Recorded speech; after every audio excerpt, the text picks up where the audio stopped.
requirement provided for the open public meeting law has been satisfied. Notice was properly given.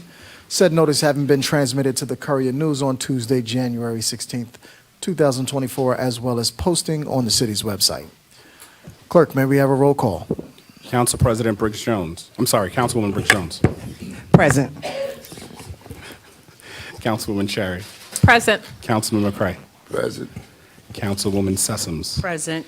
Councilman Wyatt is absent during roll call. Vice President Graham. Present. And Council President Hockaday. Present. Councilman Wyatt. We have all members present in a quorum. Okay, please rise for the Pledge of Allegiance and remain standing for the invocation. I pledge allegiance to the flag of the United States of America and to the republic for which it stands, one nation, under God, indivisible, with liberty and justice for all.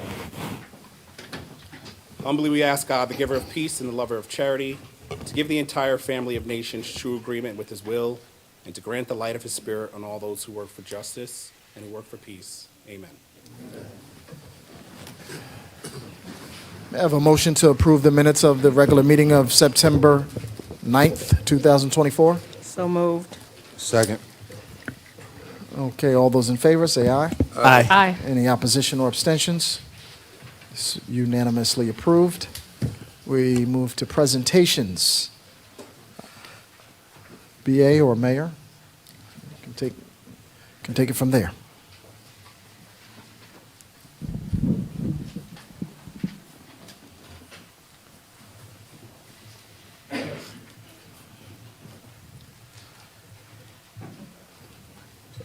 Thank you, Council President and members of the governing body. At this time, I would like to call forward Kellyanne Hines. Is she here? Oh, she's right here.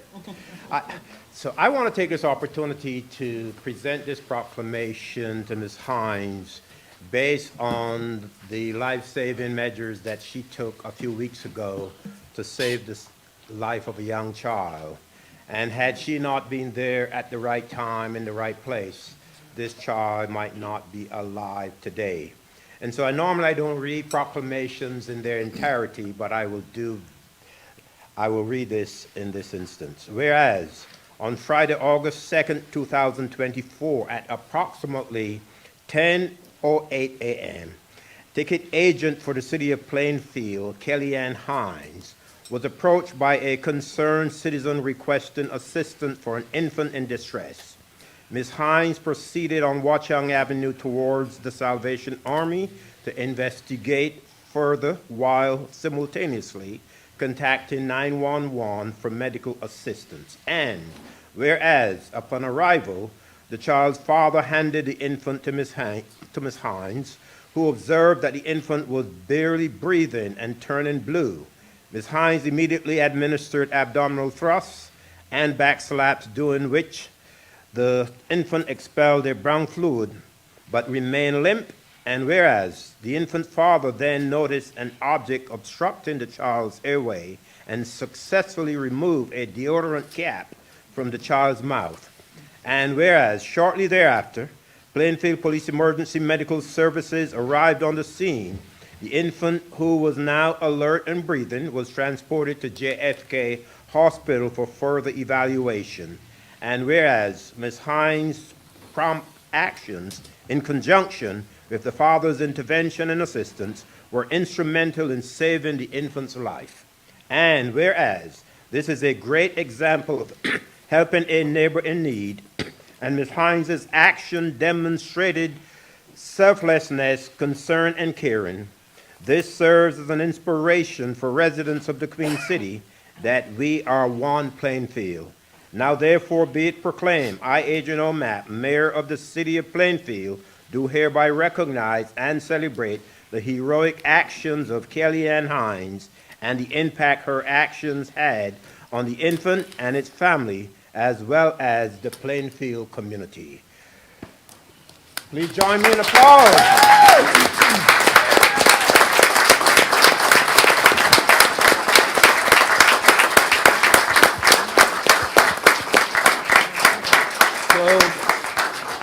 Ms. Hines, I'd like to present you with this proclamation for the actions that you took on that day which led to the life of the inmate being saved. And thank you for what you did and for being the kind of person that you are. Stepping up when there's a need to. Thank you.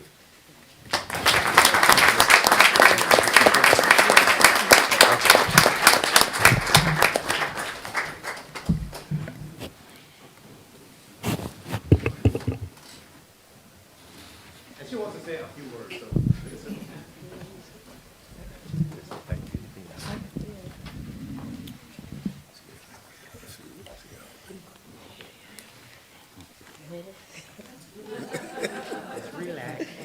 Yeah, I got put on my 2 little glasses. Good evening, everyone. Good evening. My name is Kellyanne Hines. I'm just a little bit nervous. Okay. Just a little speech that I have to say. Good evening, Mayor, Adrian Omap, council members, and fellow community members. I am truly honored to recognize here today for the response to the recent emergency involving an infant. As a ticket agent, I do have formal CPR training yet, but in that format, I act on my instinct and did everything I could to help. I was fortunate to be at the right place at the right time, and with the father quick intervention, we were able to prevent a tragedy.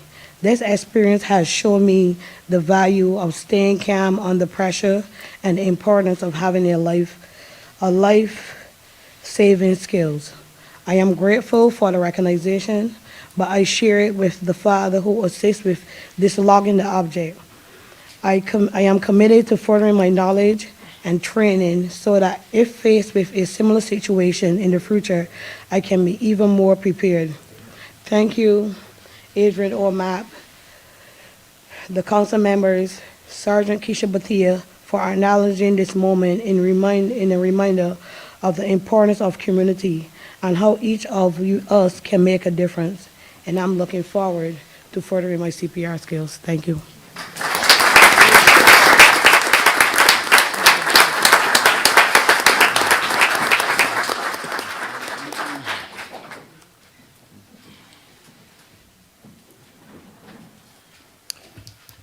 Awesome. Wow. Mayor, the floor is still yours. To the council and to the residents here in attendance, as well as to those who are joining us virtually, I just want to take a few minutes to talk a little bit about pilots, payment in lieu of taxes. This is a subject that has generated a great deal of attention. And it is a topic that oftentimes is misunderstood by people whenever they hear the word pilots. But it's particularly misunderstood, I find, by members of the Board of Education in particular. And so I thought it necessary for me to attempt to explain pilots. And I must first tell you that the notion that when we give pilots to developers, that developers pay no taxes is very, very false. It's actually a lie. It's misleading. When we give pilots payment in lieu of taxes, it simply means that the developer is making a payment to the city in lieu of what we all know as conventional taxes. That's taxes that are paid based on the assessed value of a property times the tax rate, which results in a portion of your taxes being allocated amongst the taxing authorities, school board, county, as well as the municipality. So it has been said that the city negotiates pilot agreements and that they negotiate what are known as community benefits. And therefore, when we do that, we are denying revenues to the Board of Education. Let me again say that the city of Plainfield collects more revenue as a result of a pilot agreement than it otherwise would have collected under a conventional tax situation. We actually get more revenues from pilots than from conventional taxes. If we were to not have pilots, all of the developments that you see in the city would not be done. There would not be. The developers who have to raise, in some cases, $50 million, $100 million, they would not be able to generate the funding from financial institutions. And so that is why they need pilots, so as to be able to do the projects. Now, as it relates to the schools, there's this idea that pilots deny the schools of revenue. Again, that's totally false. And here's why. The school district gets its funding primarily from the state and from us, the taxpayers. It gets some small grants from the federal government. But by and large, its funding is the state and the municipality. So each year, the school district must submit a form known as an A4F, which it tells the municipality how much money it needs in order to operate. So, like all of us who put together a budget, and the municipality in particular, we look at all of our expenses, salaries, we look at public works, sewer, all the things that we know we must fund. And so we come up with a budget. The school district does the exact same thing. It looks at all of its expenses each year, how much it needs to pay teachers, how much it needs to put into the classroom, into utilities. It looks at the total picture, how much it needs for debt service, and then it strikes a budget. Let's assume the budget it strikes is $300 million. The school district, Recording year in after progress. year, the school district, year after year, and I must say that I've been a strong advocate for additional funding for the school district from the state very successfully. So the school district, if its budget is $300 million, and it gets 200 and let's say 73,000 from the state, it then comes to the municipality, it sends us that form A4F, and it tells us we need $27 million from the Plainfield taxpayers. Plain and simple. It tells us exactly what it needs when it takes into consideration how much they're getting in state funding, they minus that from its total budget, and then they come to us, the municipality, for the difference. We then collect that money, and whether or not, I should say, we collect that money, every year we must, by law, send to the school district exactly how much it asks us for, how much it needs to operate. We send it usually in 4 installments. So if the district asks for $27 million because it knows that it needs $27 million plus state funding in order to hit its full budget to provide for the education and everything that it needs, that's what they get. They get exactly what they ask for to provide for everything that they need in order to operate at what they believe is their full capacity, their full obligation to students. So, the notion that when there's a pilot, that the school district doesn't get anything makes no sense. And here's why it makes no sense. If we have 15 pilot agreements, it makes zero difference to what the school district gets. The school district asks for $27 million because that's what it needs, that's what it gets. We can't give them a dime less. Now, let's forget about pilots. Let's say we have 20 new projects and they all pay conventional taxes. Does the school district get any more money? No, it doesn't get a dime more. it still gets the 27 million that it asks for, that it needs in order to operate and to fund its daily operation.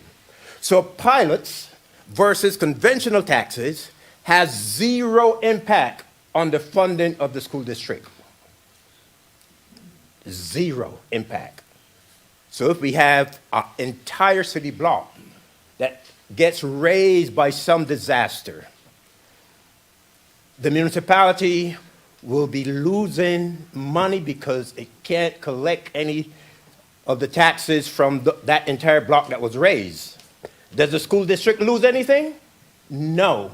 The school district still gets that 27 million because that is what it needs. It simply means that the other property owners would pay a bit more because we can't give the school district a dime less, nor can we give them anything more. Now, recently, the school district passed a resolution asking to have a seat at the table when community benefits are negotiated. Community benefits are for the benefit of the municipality, not the school district. The school district asks for 27 million because that's what it needs. It gets 27 million. It gets everything that it asks for. So if the school district has a need to build a pocket park or to have some fancy equipment in a classroom that costs $150,000, all the school district needs to do is what they are required to do. Tell us how much they need. Put it in their budget. So instead of it being 27 million, let it be $27,150,000.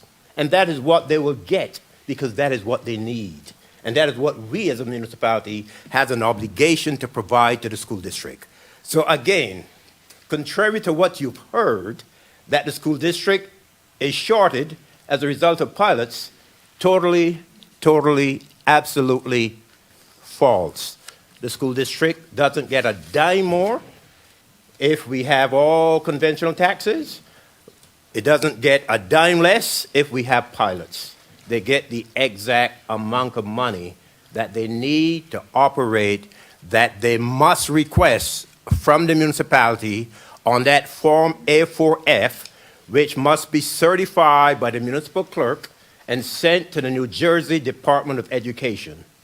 And we are obligated to provide that amount to the school district. So when you hear this conversation about pilots and the school district, know that it's being politically generated and that it has no basis in reality or in facts.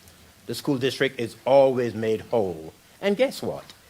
Every month, every meeting, we have to refund thousands and thousands of dollars to property owners who have filed tax appeals. And they were either awarded those tax appeals by the Union County Board of Taxation or by the tax court.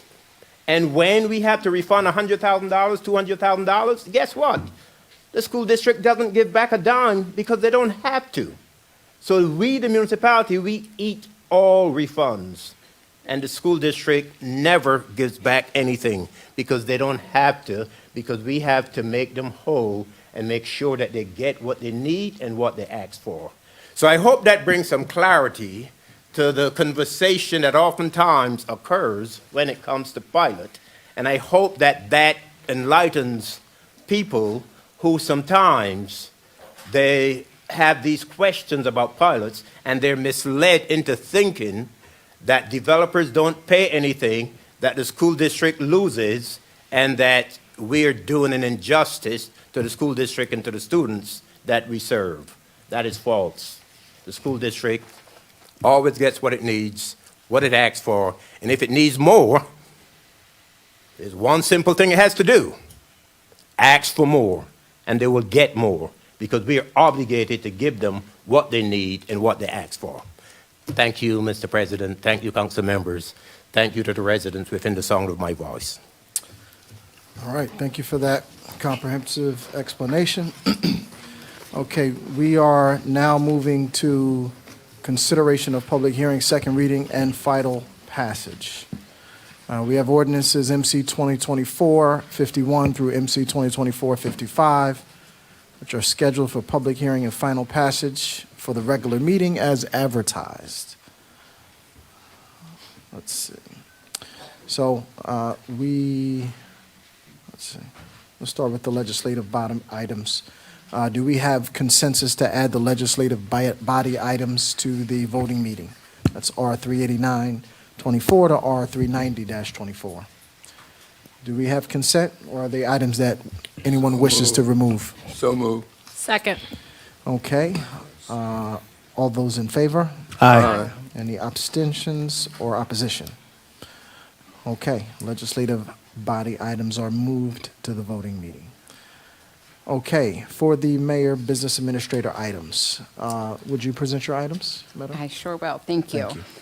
We have 6 items on the agenda tonight. 2 of them are related to the municipal court. They are appointments of an additional municipal court judge and a replacement for a public defender who has resigned. The additional municipal court judge is coming on board because we have a backlog with our DWI cases, and we receive a grant for DWI that we can use for DWI cases, an alcohol education grant that goes to the court.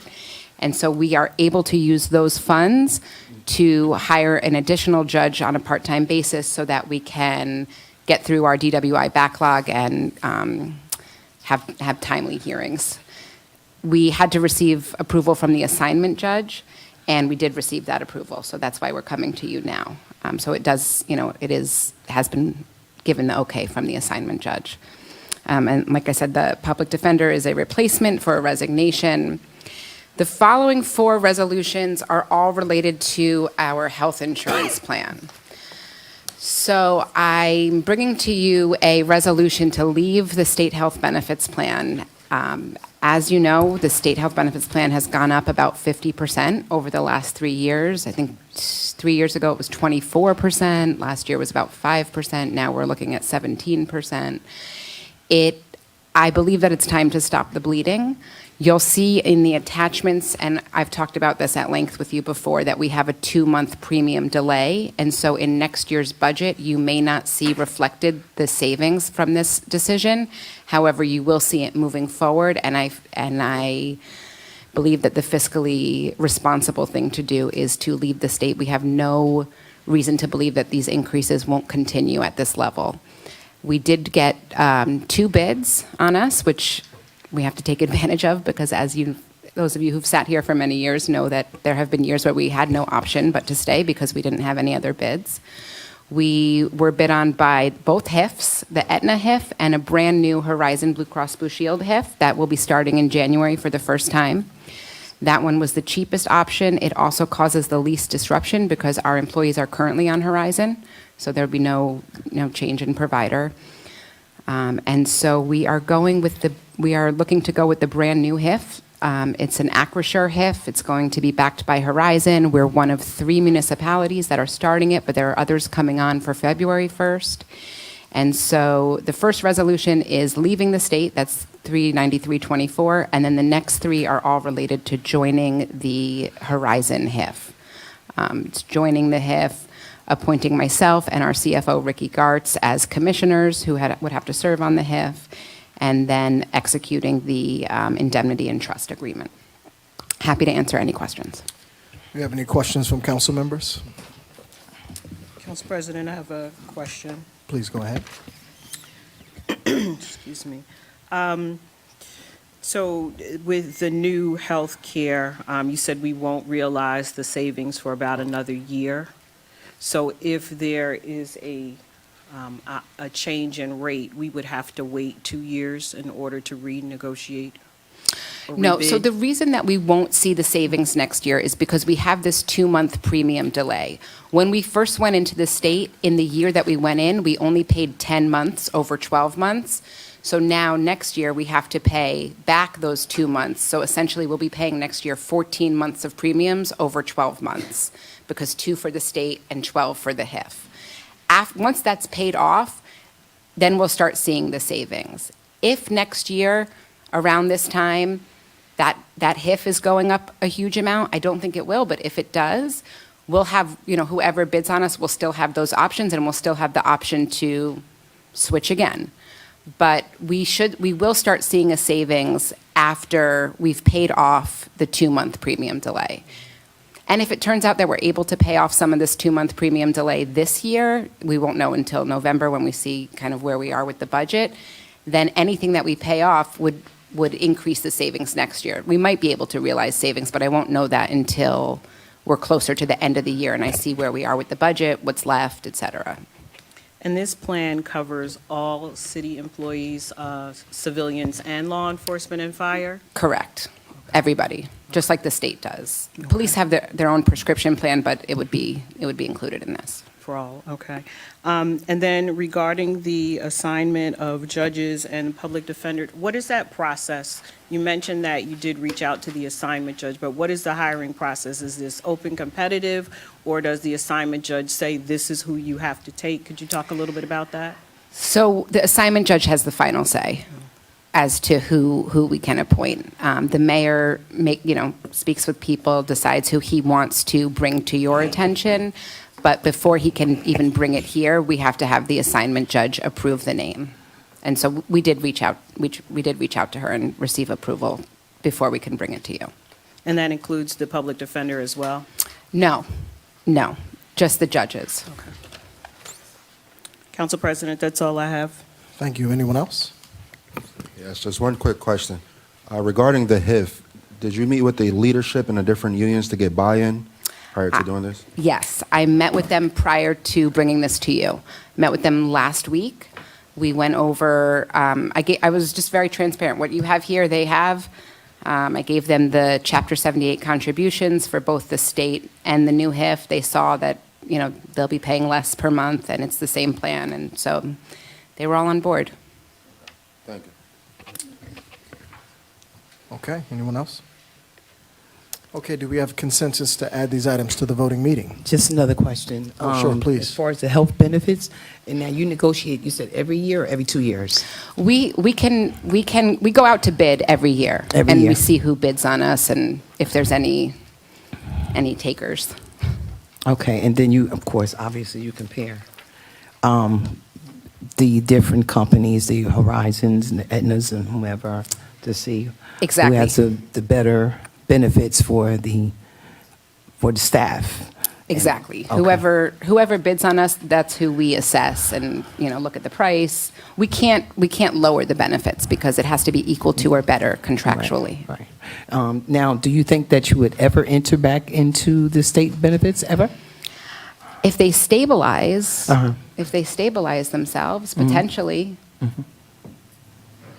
Okay, that's it. who knows? Council President, Sure. let me just make one quick comment. We will always be shopping around for insurance because it's an industry that presents us with great challenges. And every year, the cost keeps going up. And this is a problem for all municipalities, county governments. And so last year, when the state hit us with a 20-something% increase, many municipalities tried to take flight from the state health benefit program. But it is not easy getting new coverage because it's based on your claims experience. And when you have members of your staff, retirees, and other folks that have significant health costs as a result of, be it cancer or one of the other, diseases that very costly, it impacts on our ability to get insurance. And not just us, but this is true for all municipalities.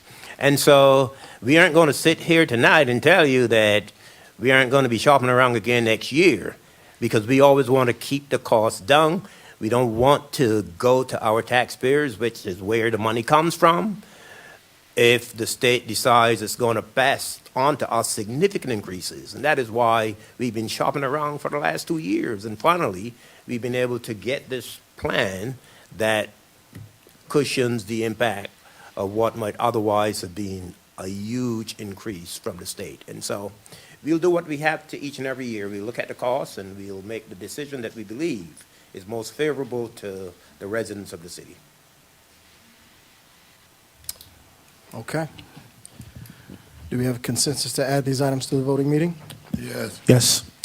All those in favor say aye. Aye. Any abstentions or opposition? Okay, these items will be added to the voting meeting. Corporation Counsel, present your item, please. Thank you, Council President. I have one item, an additional appropriation for Redevelopment Council, McManaman, Scotland, and Bauman, for additional $45,000. Is any questions? I'm happy to answer. Any questions from council members? Okay, do we have consensus to add this item to the voting meeting? Yes. Any opposition or abstentions? Thank you, Council President. You're welcome. All right, Department of Finance, please move.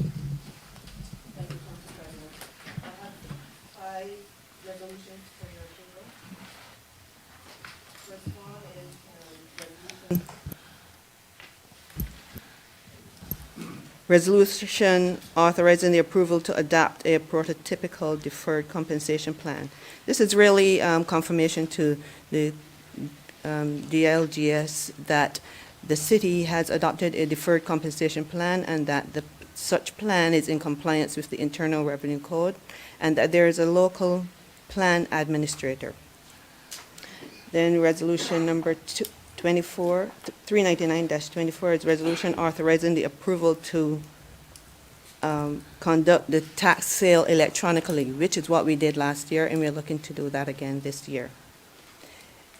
400-24, resolution authorizing the approval to amend the current year municipal budget. This is our Chapter 155 that we are adding. Yeah. And then resolution 401-24, resolution authorizing the approval to issue tax refunds totaling $79,379, and these are duplicate payments and overpayments. And resolution 402-24, resolution authorizing the approval to cancel taxes due to 100% disabled veteran exemptions. Are there any questions? That's the question I have for my council colleagues. Anybody like to ask questions of the finance director? Straightforward. Okay, do we have consensus to add these to the voting meeting? Yes. Okay, all those say aye. Aye. Any opposition or abstention? Okay, I'll add those to the voting meeting as well. Police Department, please present your items. Director? Good evening, Council President Good evening. and Council. I have 3 items for your consideration this evening. The first is resolution authorizing the Police Department to enter into a 1-year renewal with Q's Infort Development, which is QED.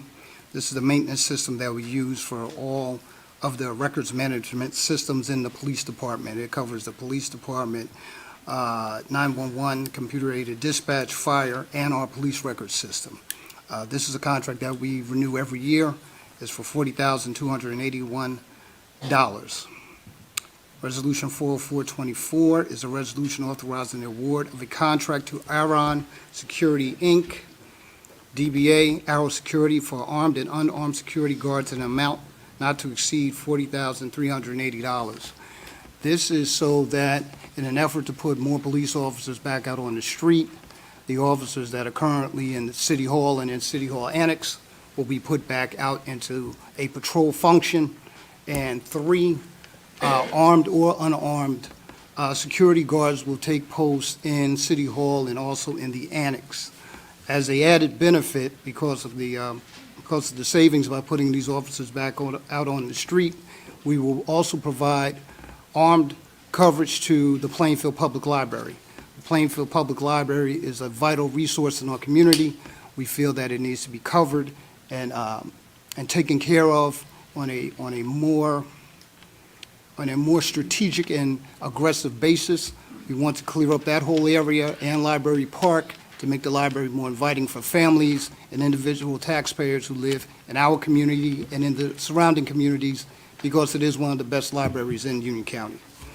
Going on, 40524 is a resolution to purchase and enter into a contract with Fire and Safety Services for the purchase of a CRU-22 Police Mobile Command Precinct not to exceed $364,000.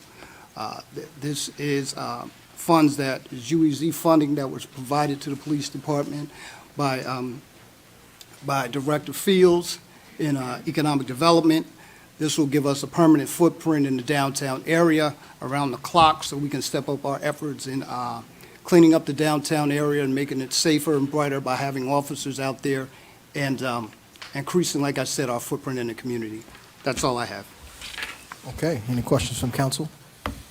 Council President, I have a question. Please go ahead.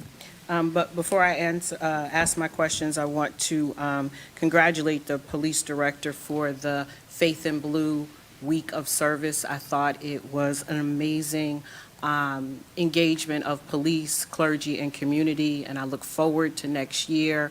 It was awesome. So congratulations to you and your entire police force. Just some real simplistic questions.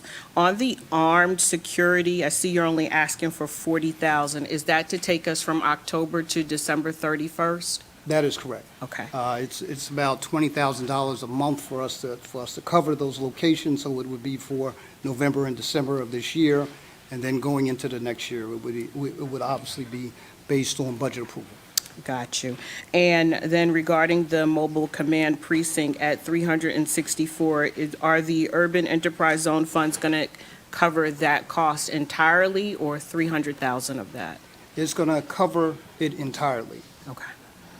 Council President, that's all I have. Thank you. Any other council members wish to ask questions of the director? Yes. Director, for the armed guard for the library, when would that take place? With council approval, it'll start on November 1st. Okay. And I also want to echo Councilwoman Sessoms' comments regarding the efforts with the Faith in Blue event, and as well as our police personnel actually going out in the community, being proactive and listening to the concerns of our residents, our business owners, of course, and our children. So, kudos to the department for, really taking the lead on that really impactful effort. Thank you. Thank you. I'd also like to take a moment to thank the council. As the business administrator talked about, our DWI numbers are way up, so we do need the coverage to fill that backlog. And since you brought up Faith in Blue, I'd like to thank Sergeant Bethia. I see her out in the audience. She was the lead person in regards to it. She did a yeoman's job. And I'd like to thank her publicly for her efforts along with the rest of the police department and the community policing unit. Thank you. Thank you. Okay, do we have consensus to add these items to the voting meeting? Yes. Yes.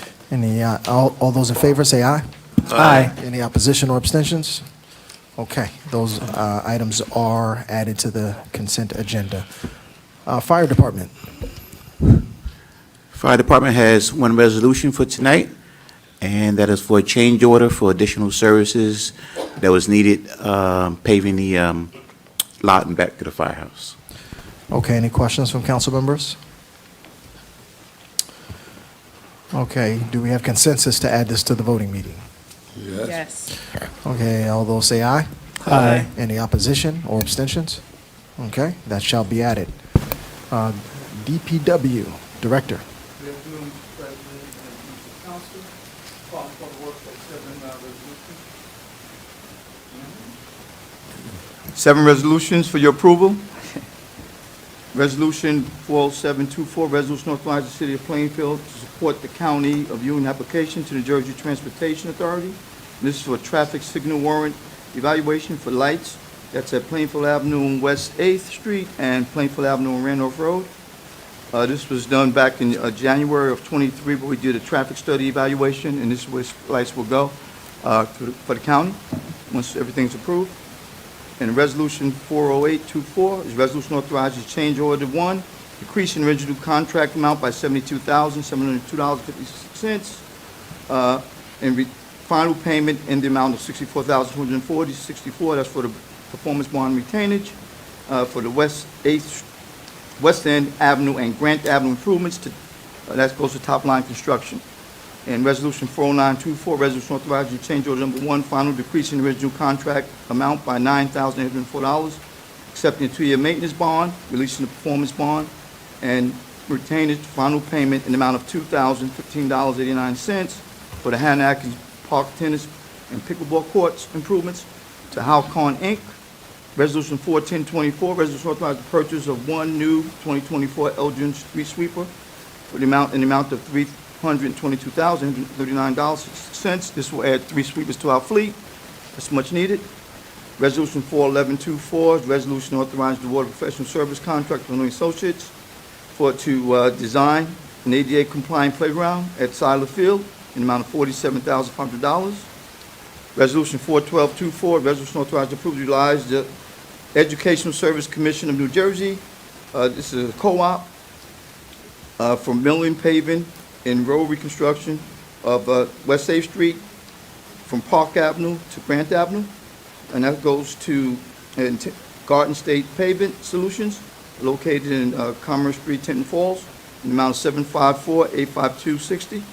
And Resolution 41324, resolution authorizing approval to utilize the ESC&J Co-op for 2024 for the infrastructure municipal aid grant for the City Hall parking lot number 2 improvements in the amount of $259,675 total to Garden State Pavement Solutions.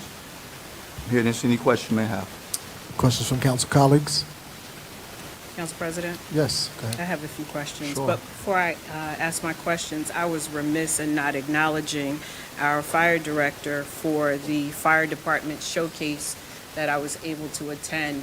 And if you want to see just how well-trained our firefighters are in the city of Plainfield, I was able to experience that along with a few of my other council colleagues. The training that they receive is phenomenal, and how they put their lives on the line each and every day for the city. We all should be proud, and we owe a great debt. So, Director, thank you for inviting me. It was informative. We had a great time, some laughs, and some of us got to relive our childhood desires of wanting to be firefighters. So thank you. Director, first of all, I want to say I read in some of the materials some language that said savings, a couple of projects coming in under budget, and you should be touting that. That's a good thing. You know, every penny that the city is able to save when we put out for a project and put back into our general fund is a blessing. So I want to commend you for the savings, and it wasn't pennies, it was significant. So thank you for that. Just a couple things. So on 410, was the street sweeper already something that was in our budget? Yes, Councilman. Okay, awesome. On 411 regarding the Seidler Park, I had some comments from some constituents well before this agenda was published. They wanted to know regarding the bathrooms for the park, are we going to do a family bathroom? So you have a father who has a daughter. He's not going to take her into the men's room. He can't go into the ladies' room. And a mother with the son, so on and so forth. So they want to know if within our parks, are we going to do some family bathrooms? So now look into it, Councilwoman. Awesome. Our residents will appreciate that. And then with regards to 412, the repaving, again, this is awesome. I love when we're able to fix our roads. But can you just talk a little bit about how resident notification will happen, the timing, will it impact schools and school buses and people going to work? You know, unfortunately, sometimes you're darned if you do and darned if you don't. I'm appreciative of the roads being fixed, so a little inconvenience for me is fine. But could you talk a little bit about that, because that's something that I often get calls or emails about? Well, what we try to do when we do that, of course, proper planning prevents poor performance, right? So what we try to do, too, we work in conjunction with the police department for traffic control to make sure everything is right, and we set the traffic patterns according to the needs, whether it's schools in the area, et cetera, whatever. So we make sure that our contractors are well aware of that. Notices go out to every homeowner about when it's going to start, construction is going to start, and hopefully end. So that's always given out. In addition to that, sometimes robocalls we do, too, to let them know that construction is going to start in this area of town for paving, milling and paving services. So it's always, someone's always put on notice when things are going to take place with anything we do. And we try to, again, set the pattern according to, like, where schools are located, et cetera, to make sure we can get everything done and monitor everything in and out. Because it takes about 3 to 4 hours now, the weather the way it is, for a road to cure. So that's the key, to make sure everything happens once you pave. But the milling process takes a couple more days. But it's always access to and from your homes. We make sure of that. Now, police do a great job to monitor that, to make sure that Traffic is steadily moving, and everyone has a way in and out, always. Thank you, Director. Keep up the good work. Any other council members wish to chime in? Yes, just two quick questions. One is a segue from what Councilwoman Dr. Sessoms was just speaking of. What would be the impact if we started the construction on roads at 9 a.m. rather than early in the morning? This way, rush hour traffic is done. The children are in school, people are at work, it's less traffic on the street. What would be the impact to the contractors that's doing the work? I think sometimes with Councilman, the earlier start is better for them to get things done and get started, because, I mean, when they get started, traffic's light, and they get the machines ready to go and move, it's better. I mean, 9 would take us even later into the day to get done, so no matter where you go, it's going to be a problem with rush hour, right? Whether you get on the front end or the back end, same to rush hour. So most of the time during the morning, I think it's better to start to get everything done for us.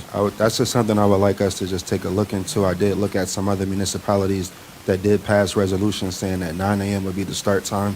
And I know you're saying at the end, you would get it at the end, but this would at least alleviate parents dropping off their children to school, the buses as well. So that's just something as a council, I guess, that we can take a look at, as well as the administration, to see if we can do that.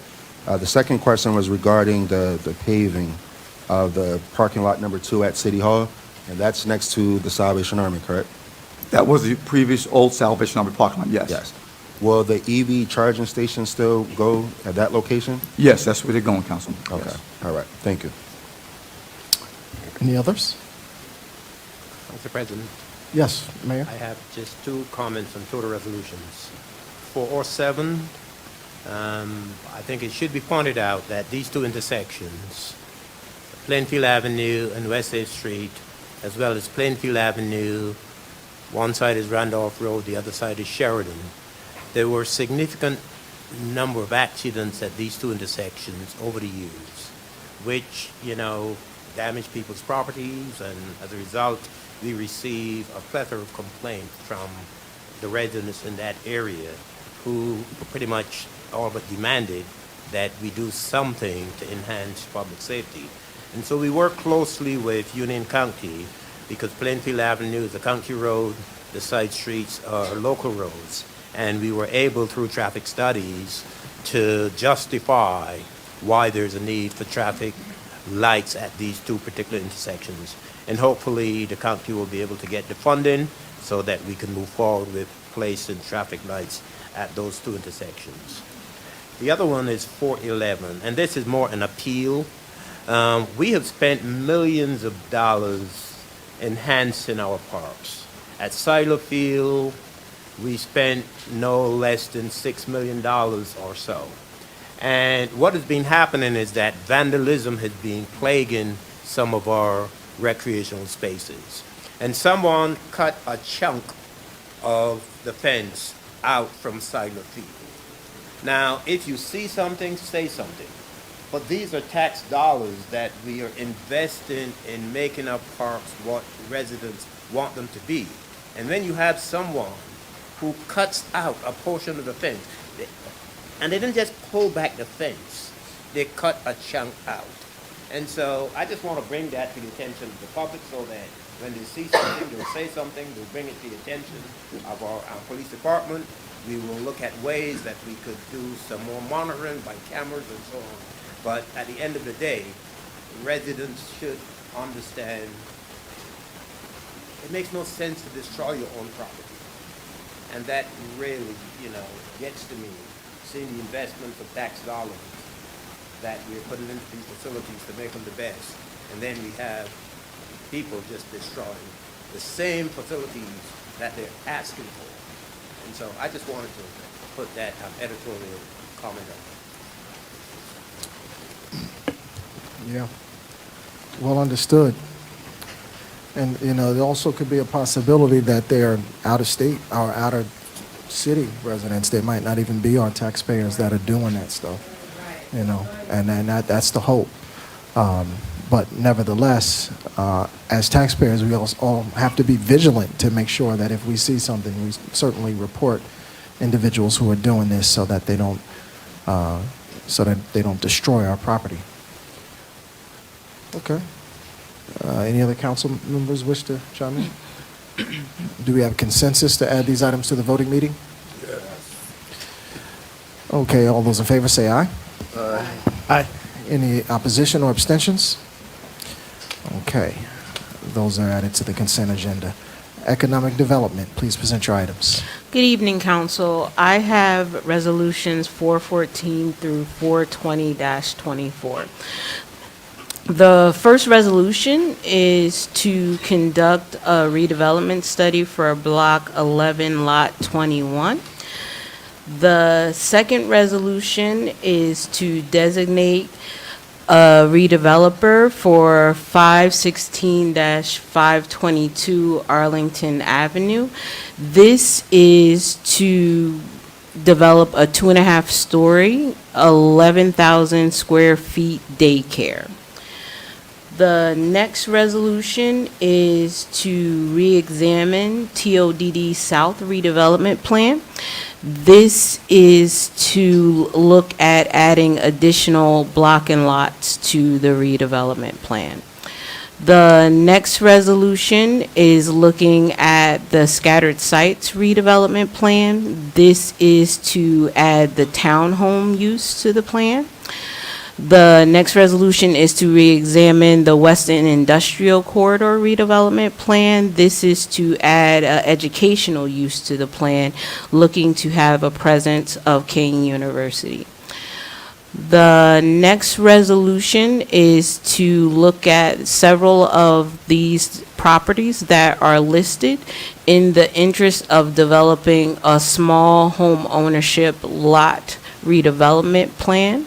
So this is to present it to the board to conduct a redevelopment plan for that small home ownership lot for purchase.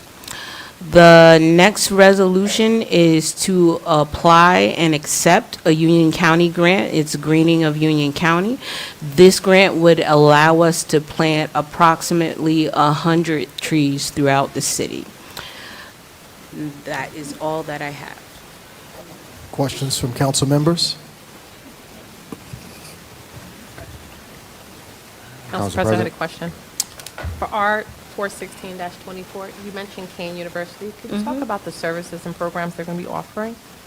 Sure, it will be Kane University offering the services. They will determine their curriculum that would range from looking at different workforce, looking at cybersecurity, as well as looking at other non-traditional curriculums. Thank you. Councilman Wyatt? Yes, R 414-24. I see that we did table this in the past and it's back on the agenda once again. Just wanted to know, has anything changed with this resolution? We didn't get the printout until today. Did anything change with this resolution? This is still looking at to do a study of the property for a townhome development. Okay, so I leave this to my council colleagues because I know that we did not receive a second to move this forward in the past. So I'm just not sure. Maybe I missed something. Maybe you have some more knowledge or some information where you see it fit that you're going to move this forward this time. Did any of my colleagues receive any additional information from the last time since it was tabled? Okay, thank you. I have a question regarding Resolution 419-24.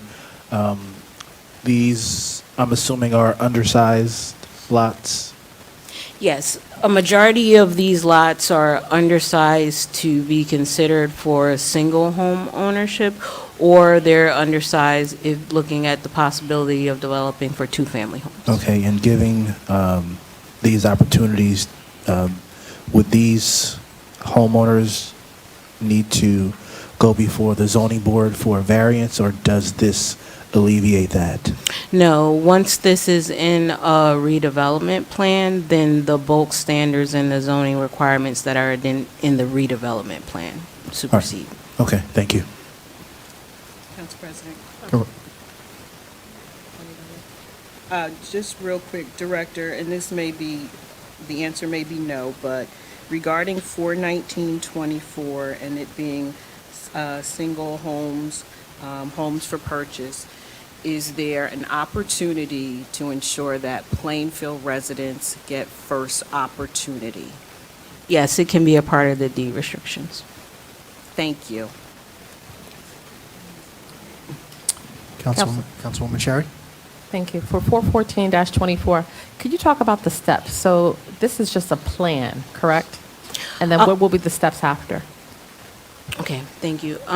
This is, for 414, this is actually looking at commencing the first study. So what we would look to see if this property is eligible for redevelopment, if it satisfies the criteria.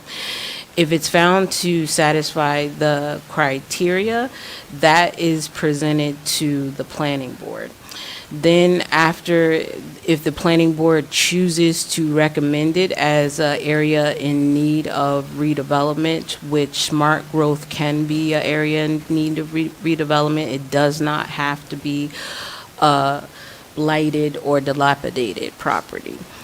Then after that, the planning board recommends to the council for authorization for the designation of the property as an area in need of redevelopment. Then also directing the planning board to prepare a redevelopment plan. Once a redevelopment plan is prepared, that includes the bulk and the zoning standards that would supersede what's currently identified in the land use ordinance.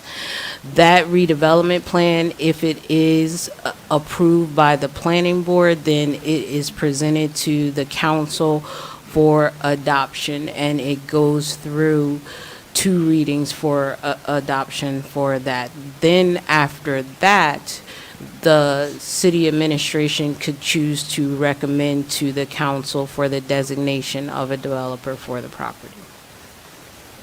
So could you talk a little bit about the study? What are they studying in that area? So they're going out and examining the study in each level of the study. So we have our internal departments that review it. So it's reviewed for planning, it's reviewed for zoning, it's reviewed for the Department of Public Works. It's also reviewed for the sewer solid waste capacity. There's an environmental assessment that's performed. The police and fire look at it. It's looked at by the tax collector as well. Then our redevelopment planner goes out and examines the property to determine what criteria for redevelopment it fits. So the property is walked, it's surveyed, and the findings are presented to the planning board. Thank you. I have a follow-up question, Director. By right, what is this landowner permitted to do with this property without this study? By right, this is a R1 property. It's 1 dwelling unit per acre. Okay, thanks. And how many acres? This is 4.2 acres. But on that 4.2, we're not looking to build on that entire 4.2? No, currently there is a pond and a wetlands that will be required to be preserved as a part of the plan. And that'll be shown in the environmental assessment. Thank you. For the R419-24, when the question was asked about the homes and if the Plainfield residents will have the first choice, how would you determine who is going to get first digs? What would be your procedure? And tell me, how would you determine that? Who's going to make that choice? So this is going to be a partnership that's with the developer. In terms of selling the property, they are going to have to produce residency documents there. So similar to where we're going to have with our affordability and looking at if we have workforce housing, making sure that our city workers get first dibs and our residents gets first dibs, that's going to be the same way. There's going to be documentation that's required in order for signing the lease and disclosing. Well, excuse me, sorry. I didn't mean it, I said lease, I meant deed. I was getting ready. Because, sometimes someone might have a challenge with credit or something like that. And, you know, if someone has a challenge with credit, we would want to help them, especially someone that's getting a home for the first time. We want to make sure that these residents are taken care of. So we're going to be partnering with the Housing and Mortgage and Finance Agency for that. So we don't necessarily determine credit or Okay. financial viability, but we'll partner with other state agencies with that experience. Okay, thank you.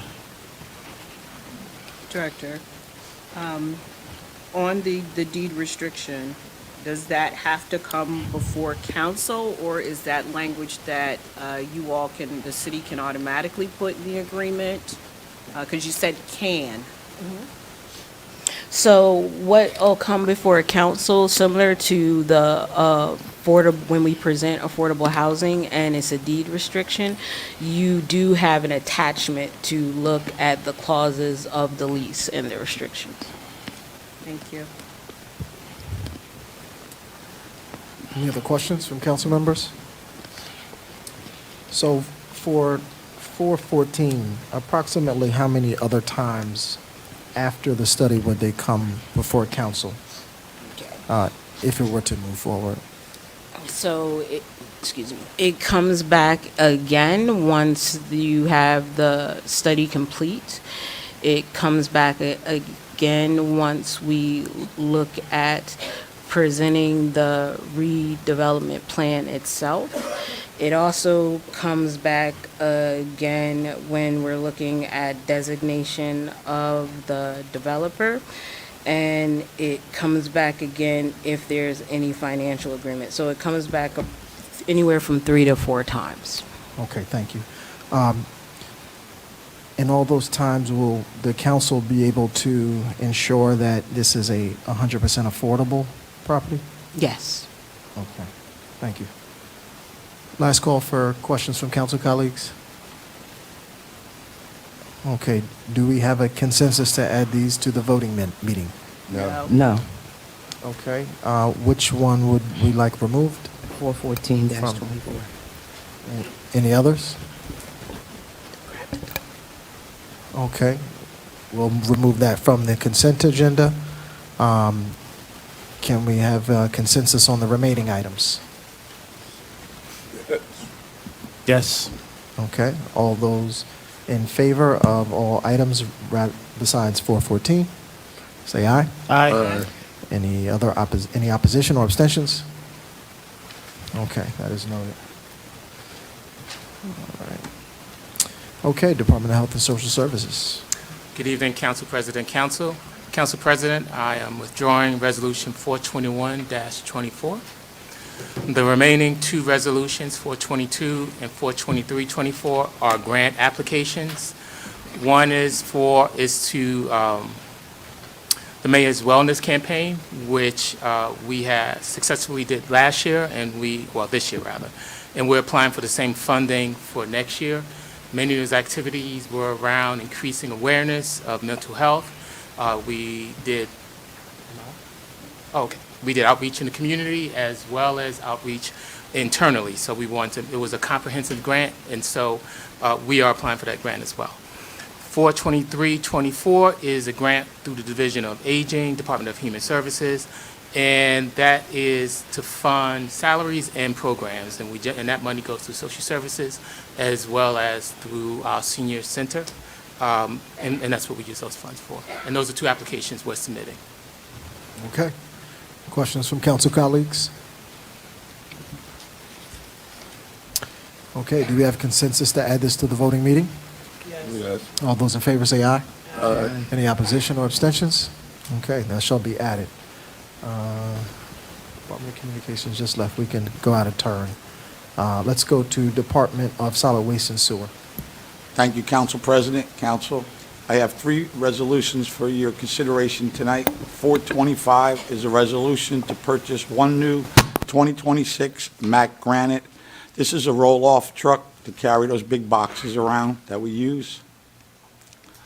R426 is a resolution to utilize the Morris County Co-op to do paving in our vegetated area.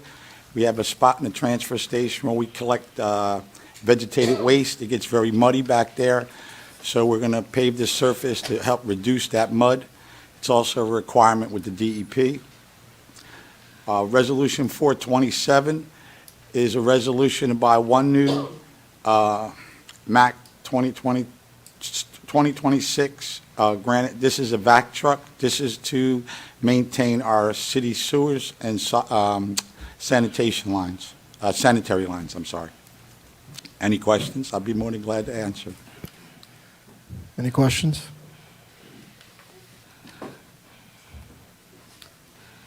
Yes, Okay. for Go ahead. 427-24, you said to maintain our sewer lines. Could you talk a little bit about that, Director Luis? Sure. So the sewer lines require maintenance. They get blockage due to, solid items in the sewer itself. This machine goes in there, breaks it down, and flushes the system. It's also utilized for the stormwater, the inlets that are located on the sides of the curbs. They periodically get clogged with leaves and things like that, and this truck would also assist with the maintenance of those inlets as well. Thank you. Any other questions from council colleagues? Okay, do we have consensus to add this to the voting meeting? Yes. Yes. Okay. And all those in favor say aye. Aye. Any abstentions or opposition? Okay, this should be added to the voting meeting. BA, you want to handle the communication item? Yes, no problem. Thank you. So the Department of Communications and Technology has only one resolution. Essentially, what they're looking to do is, currently we have a contract with Comcast, and they're looking to enter into a new contract with Comcast, a less expensive contract, because we no longer need the infrastructure that they provide. We only need the internet. And so this is a cheaper contract for the next 38 months because we're going to be just using their internet, but not their infrastructure. Okay. Any questions from council? Okay, do we have consensus to add this to the voting meeting? Yes. Yes. Okay, all those in favor say aye. Aye. Any opposition or abstentions? Okay, that shall be added to the voting meeting. Okay, BA, it's still on you to present the ordinances listed on first reading. Okay, thank you. The first ordinance is an amendment to an ordinance that we actually have not amended since 2004, and these are the salaries and wages for our municipal judges and public defenders and chief public defender, and also our crossing guards. It started with a desire to change the crossing guard salaries, and then we looked at those as well. And so this is an increase in those salaries, which will greatly help our recruitment efforts. And then you have 3 redevelopment plan ordinances, and finally an ordinance for a tax exemption for Block 5385, Lot 3. It's 1123 to 25 West 7th Street.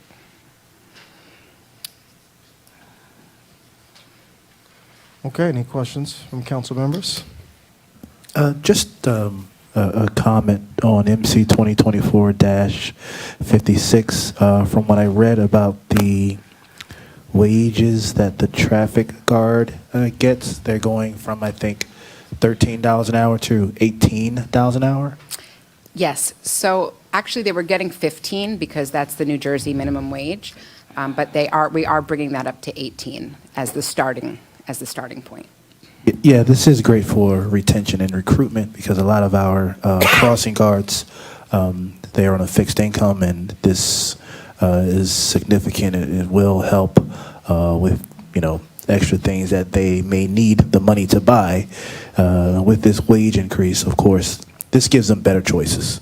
Yes. Thank you. Thanks. Anyone else? I do have a question for Sure. 2024-56. For the wages for our judges, how did you come to those wages? Did you look at other cities? Yes, so actually I have it in front of me. I surveyed all of the counties in Union, and I came up with, we're keeping the bottom. I surveyed all of the municipalities in Union County. We're keeping the bottom, but we're only moving the top. We actually are pretty much on par with where everybody is. I mean, every municipality has judges doing a different amount of sessions, so it's kind of hard to compare dollar for dollar. but we're pretty close to where everyone else is, but there are some that are higher, like Elizabeth is higher, Summit is higher, and so we increased the top so that we would be on par with them. We do, from time to time, have a hard time recruiting, especially in the public defender role, so we want to be able to be competitive. Anyone else? Council President, 2024-60. I know this came before us previously, and it was 46 units, and now it's down to 36. If I'm understanding this correctly, this development could happen with or without council approval. Council is only approving the financial agreement, is that correct? That's correct. Okay. And the agreement now reflects that all of these units will be 100% affordable? Yes, that's correct. Okay. And will the agreement also reflect that Plainfield residents get first opportunity? Yes, we can put that in the deed restriction. Thank you. Go right ahead, Councilwoman Cherry. Yes, for MC 2024-60, could you talk about the height of this structure? Because I know to the right of that, if you stand in front of that home, to the right is apartment building. The garden apartment? Correct. Yes. So this apartment is on West 7th Street.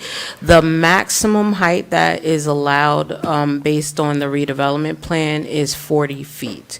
That 40 feet is approximately the chimney height of the current house that's there now.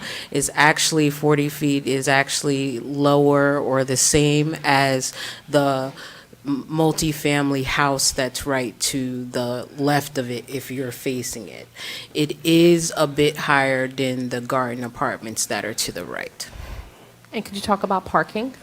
Sure. The parking is actually going to be on ground level, so they're going to enter through the front of the building and exit through the front of the building, which faces on West 7th Street, and exit through the front of the building on West 7th Street. But it'll be first level or ground level will be parking for the 36 cars.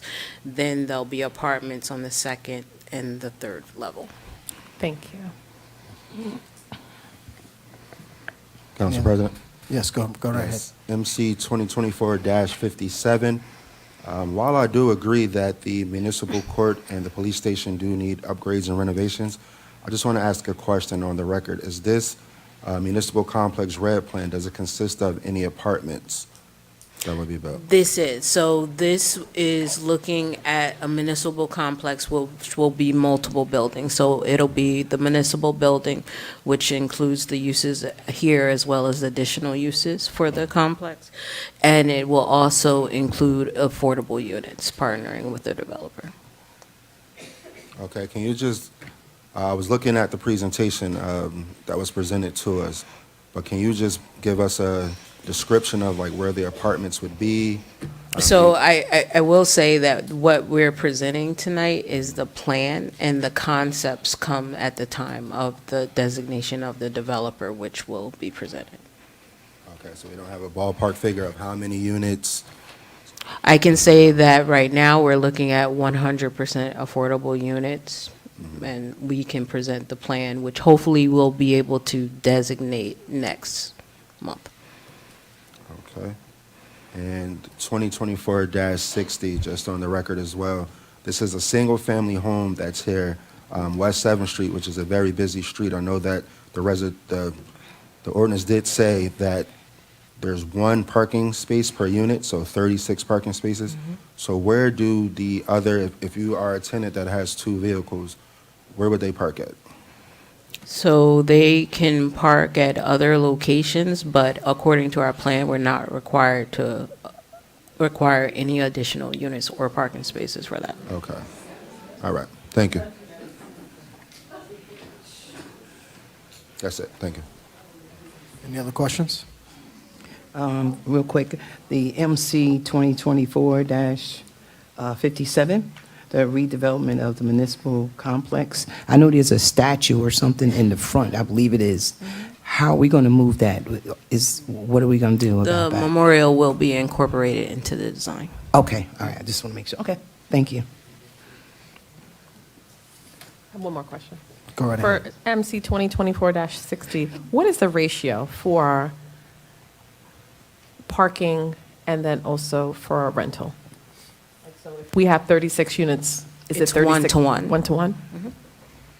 And historically, if there's 36 people that are in an apartment, do all 36 have cars? Or, I mean, what has been the ratio? So for a lot of our apartment units, we have a very large zero-vehicle household unit. So there's some people that don't have apartments. We would have to give the ratio for each block group.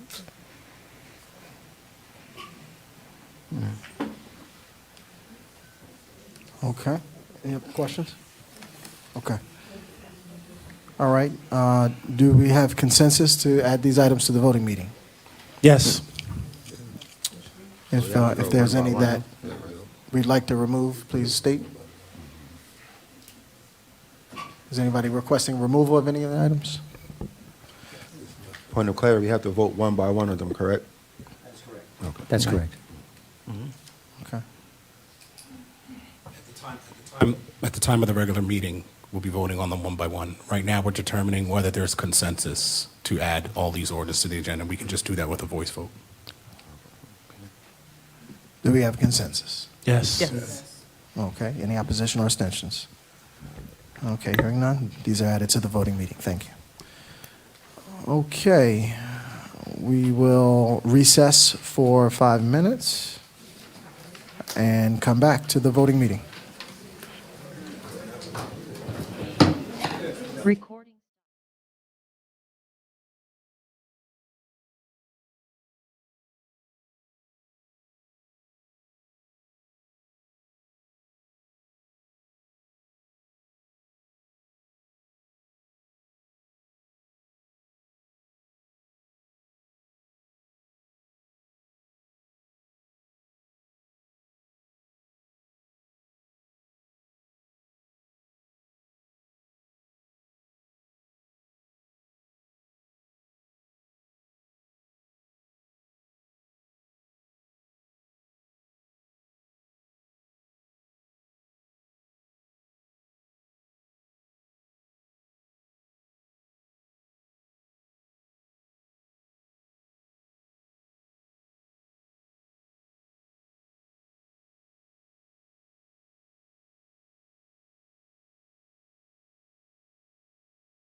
Recording in progress. Well, the Omega's got the same song since the 80s. I don't All know. right, we're going to reconvene. I'll entertain a motion to return to our business. We have a motion to return to business. Have a second. Aye. All those in favor say aye. We're now returned to business. Moving first to consideration of public hearing, second reading and final passage. Madam Deputy, please read MC 2024-51 by title and certify that it is complied with all statutory publication requirements. MC 2024-51 is an ordinance amending the schedule of salary and wages adopted pursuant to Article 14, Chapter 11 of the Municipal Code of the City of Plainfield, New Jersey, 1971, Salary Amendment, Policemen's Benevolent Association, Local 19, rank and file. It is hereby certified that notice of a public hearing on this ordinance was published in the Courier News on September 13th, 2024. Okay, the floor is now open to anyone who would like to speak on MC 2024-51. The floor is now open. You have 3 minutes. Seeing and hearing none, and none being online, public hearing is now closed for that ordinance. Now, may I have a motion to close to adopt this ordinance on second reading and final passage? So moved. Second. Okay. Clerk, may I have a roll call? Roll call MC 2024-51. Council members Briggs Jones. Yes. Cherry. Yes. McCray.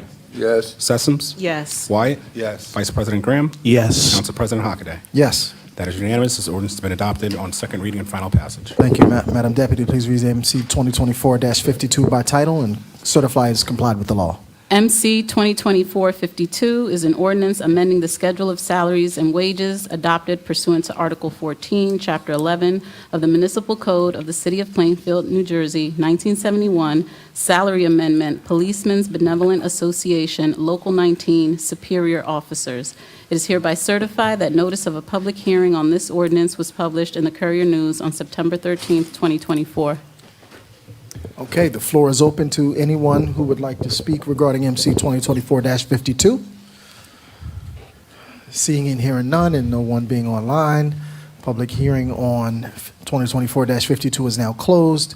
Now may I have a motion to adopt this ordinance on second reading and final passage? So moved. Second.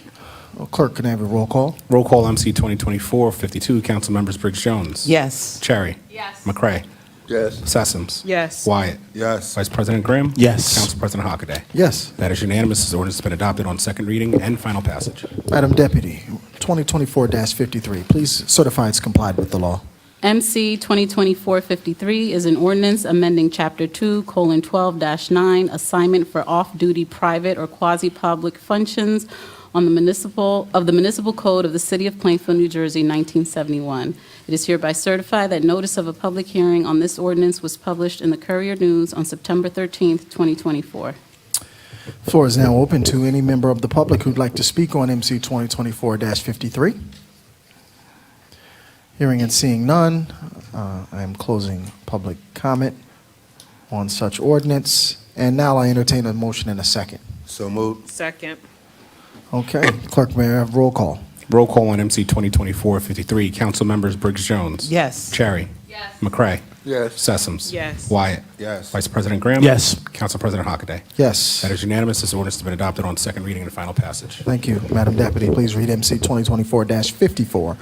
MC 2024-54 is an ordinance by the City Council to amend Ordinance 17:9-30.901.2.1, temporary storage, adding privately owned salt storage in accordance with the NJDEP for Tier A municipalities. It is hereby certified that notice of a public hearing on this ordinance was published in the Courier News on September 13th, 2024. Okay, the floor is now open to any member of the public who'd like to speak regarding MC 2024-54. Hearing and seeing none, and there being none online, public hearing on such ordinance is closed. I'll now entertain a motion and a second. So moved. Second. Okay, Clerk, may we have a roll call? Roll call MC 2024-54. Council members Briggs Jones. Yes. Cherry. Yes. McCray. Yes. Sessoms? Yes. Wyatt? Yes. Vice President Graham? Yes. Council President Hockaday? Yes. That is unanimous. This ordinance has been adopted on second reading and final passage. Thank you. Madam Deputy, please read MC 2024-55 by title and certify its legal compliance. MC 2024-55 is an ordinance of the City of Plainfield and the County of Union adopting the TODD South Redevelopment Plan amendment dated September 5th, 2024. It is hereby certified that notice of a public hearing on this ordinance was published in the Courier News on September 13th, 2024. Okay, the floor is now open to any member of the public who'd like to speak regarding MC 2024-55. Hearing and seeing none, public hearing on such ordinance is closed.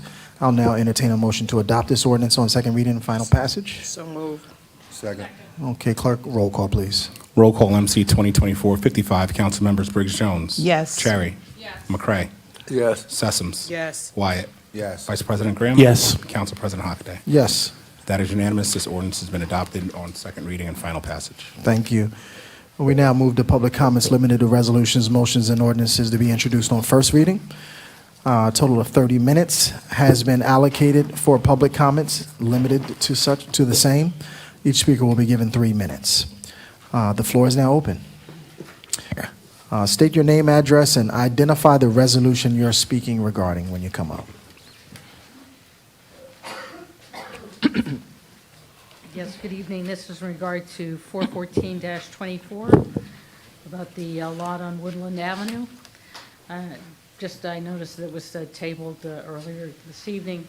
But we have many concerns. I'm a 41-year resident of Marlborough Avenue. My name is Catherine Hilliard at 1421 Marlborough Avenue. And the lot, the redevelopment that refers to is a wooded lot that has been wooded and forested for decades, as far as we know. And we just have a lot of concerns because Woodland Avenue from South Avenue all the way to Oak Tree Road are single-family homes. And we would just like this property, when and if it is looked at for development, stays with that concept. I'm not sure what the zoning is for Woodland Avenue. I would assume that single-family homes is what it's designated for at this point. There's just a lot of activity on Woodland Avenue. We've got the Hubstein Field, the Randolph the apartment buildings, the new school, further down towards South Avenue.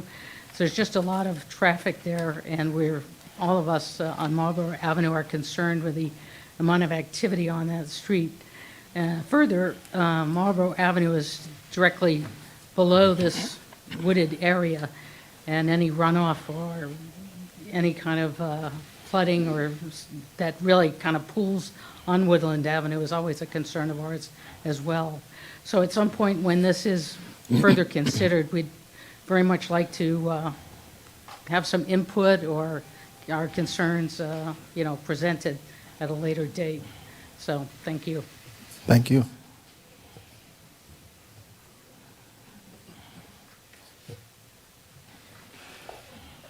Hi, guys. David Barcelli, 1427 Marlborough Avenue. We're 36 years in the town of Plainfield, my wife and I, and we live directly 4 houses down from the area that you're thinking about redeveloping. First of all, this is somewhat misleading when it says that it's need of redevelopment. It doesn't need redevelopment because God put all those trees and everything there right now, and I don't think we could do any better. But the biggest concern, 2 concerns is, as Kathy said, we have Hubstein Field there. I was thrilled because I'm from Western Pennsylvania, that they put the lights in the football field so now we can watch the football games at night. Although they did ruin a perfectly good football field.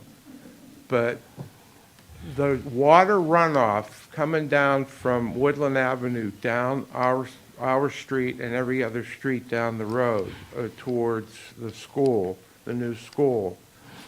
If you go by the houses, everybody has pipes coming out of their downspouts and stuff, putting the water all the way to the street, or close to the street, not in the street. But it's a big problem with the water table. My house was 100-some years old. The brilliant plumber that put my furnace in put the return pipe underneath my basement floor. So when it failed, I'm a retired carpenter. I did the work myself. I cut the floor up. And while it was open, luckily they put a French drain in when they built my house. But when that hole was open and it rained quite a bit, that water would come up within 4 inches of my basement floor. That's how high the water table is. If it really rains, it'll almost come up to the top, but it never does. My wife and I have arguments about that all the time, but it never did, I mean. But that is a very big concern also. And, you know, typically when they were doing this 15 years ago, they were talking about, oh, we'll put a 100-year storm in. Well, we don't know what a 100-year storm looks like anymore. You know, is it going to be a 200-year storm, or have they developed a way to get rid of water better than they have in the past? I don't know. But that is the main concern, is the water and the added traffic. And also, with all the new housing and stuff going down on downtown, I find it hard to Council believe President, that the we have speaker's to time has build elapsed. more housing. All right. Okay, thanks. Thank you, sir. Okay, anyone else? Patrice Sims, Marlboro Avenue, same issues as Kathy and David. It's so much activity out there on Woodland Avenue currently, so much activity. We have Friday night lights, which takes up, we're a narrow street, we're not a wide. It takes up so much, cars come out there. There's no parking. If I had any events of my own, believe me, I could have family over. They wouldn't be able to park on my block because there's so much activity going on. So to put something on Woodland Avenue, unless it's single-family homes where they have their own parking, it just doesn't seem that it would help us as taxpayers who've been here forever. You know, we've been on Woodland Avenue forever. We're very good neighbors. So we just need to hear more about what this research, what the development is. Single-family homes, fine, because they would have their own parking, but that still would be a problem. Thank you. Maria and Sari Watchung Avenue, R41424. I just want to clarify something. Kathy mentioned this was tabled. My understanding is it is not tabled. It was just removed from the consent agenda, but will still be discussed and voted on tonight. My guess is you all feel you have the votes to move this to the next level. It's a terrible decision for all the reasons the residents said at the last meeting and are here to talk about tonight. The destruction of that remaining parcel is horrible, and it never will be replaced. Plus, I'm hearing all kinds of different information. Last time it was discussed, it was townhouses, 4 to 5 smaller townhouses.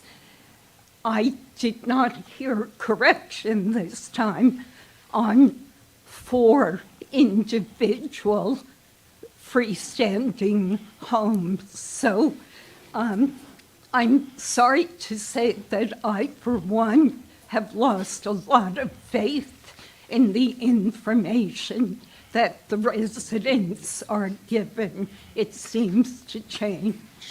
I am against the destruction. This isn't redevelopment, the destruction of the few trees we've got left in Plainfield. Thank you.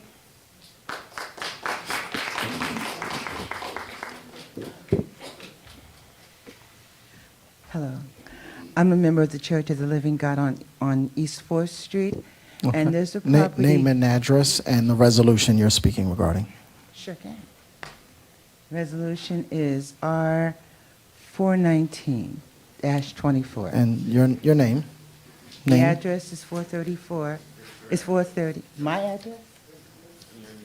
Yeah, and your Well- name, and just your name. My name is Geraldine Cowens. Good evening. Okay. Thank I you. live in Plainfield. I'm a member of the church that's located right there at 434 East 4th Street in Plainfield. And there's a property there that we've been questioning about for some time now. But I want to know if the property on one side and the property on the other side are owned by the church, and we've been trying to get that middle property. Shouldn't that property be offered to us first as residents of the city of Plainfield? I will let the Economic Development Director answer that question when she has an answer. You may need to repeat it because, did you hear the question? Yeah, wait, let her finish her comments first, and then I'll give you an opportunity. Because we want our property. We needed to finish up doing what we got to do there as far as building, and there's some services that we would really, really, really love to offer the community, but we need more space. Mm-hmm. Okay. Was that your only question? That's my question. Okay. All right. Thank you. Do I stand for the answer, or do I go? sit down? It's your choice. You can stand, sit down. Yeah, go ahead. Go ahead. Sure. So for,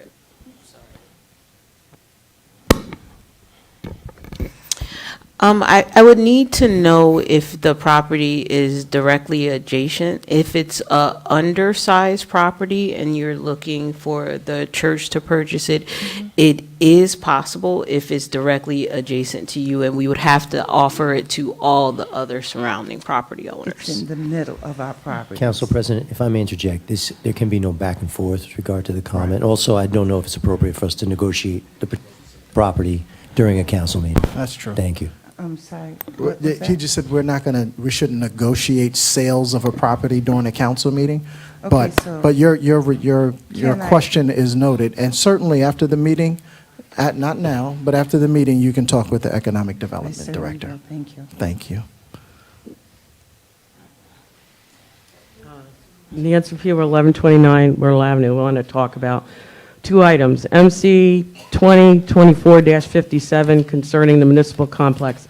I'm glad that Director Fields made the clarification about the addition to the memorial monument that's right outside this building. But the planning board resolution wasn't attached to the documentation, and I don't see that memorialized in this ordinance. That memorial memorializes at least four police officers, and I would hate to see that something would happen to that. The other resolution is R 414-24. I don't believe that it meets the statutory criteria for redevelopment. It's a wooded lot. It's been wooded probably as long as all of us have been alive. The property owner is already allowed to build on the site so long as they conform to the existing city zoning rules for that area, and it's zoned for low density, meaning one house. Is this going to be precedent setting for single-family home owners? Is the city going to take the position that any time a person purchases a home or a piece of property, that they can then apply to the city to have the site be considered an area of redevelopment? Should each of us apply for our own homes to receive such exceptions so that we can each put up our own multifamily dwellings and live in penthouses above our tenants? And regardless of the single-family nature of the surrounding area, I personally live on a pretty big piece of property, and if the city's going to do a redevelopment, maybe I should negotiate with the city.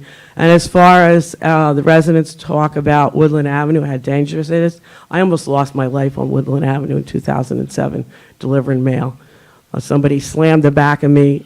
By the grace of God, I had a seatbelt on in a parked car. And I'm here today because I had a seatbelt on. A seatbelt saved my life. But it took me years to recover. I still suffer from headaches. I still suffer neck and back aches. So when they say that's a dangerous street, I'm testimony that it is a dangerous street. Thank you.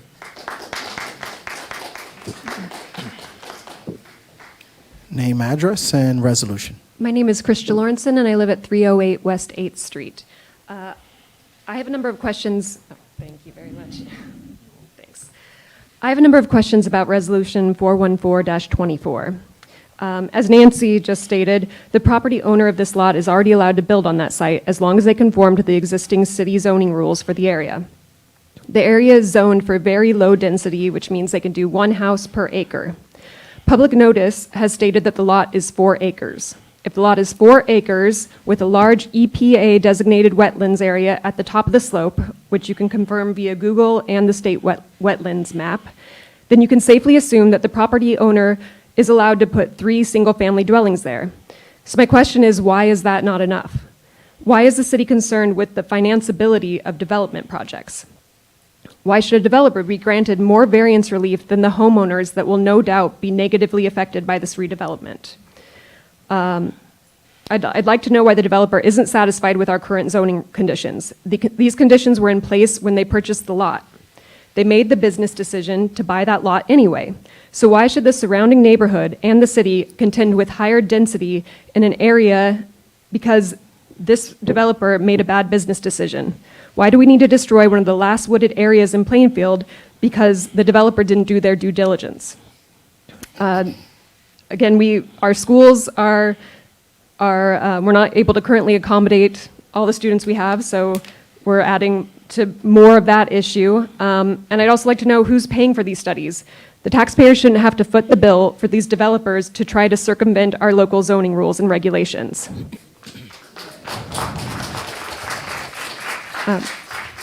Like Nancy stated, I'm worried about my own neighborhood. If we're setting this precedent that anybody can buy a property, my neighbors, someone across the street, and get it named as an area in need of redevelopment, tear down the house and put up an apartment building, then none of our neighborhoods are safe.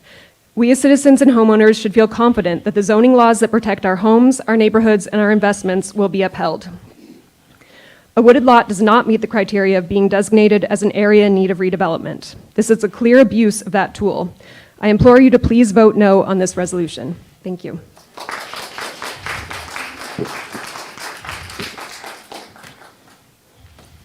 Good evening. Charles Levy, 1545 Crabapple Lane. I'm speaking also on Resolution 414-24. Our property is adjacent to the development site, proposed development site. And you've all heard from the residents, this is a mature, stable area. You know, it's one of the nicer communities in Plainfield. The residents are sincerely devoted to the area.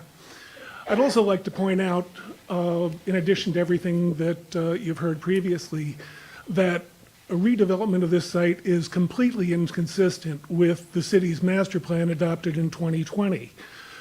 On that master plan, specific blocks and lots were allocated for redevelopment, were allocated for proposed zoning changes. Not only is that site not in that plan, but there's no site along that area of Woodland Avenue. The entire neighborhood is not seen as ripe for redevelopment. As to affordable housing, you know, the plan identified over 200 vacant and abandoned properties that would be ripe for affordable housing and redevelopment. Certainly those neighborhoods would welcome such development. Clearly, no one in this neighborhood wants to see this, and I reiterate that it is an abuse of the redevelopment process and inconsistent with the master plan. Thank you.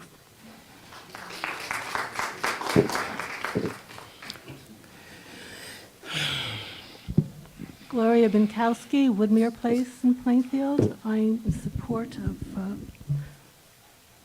the many residents who spoke out against Resolution 414-24 for many of the reasons they stated. I'd also like to know, how does it work, Ms. Fields?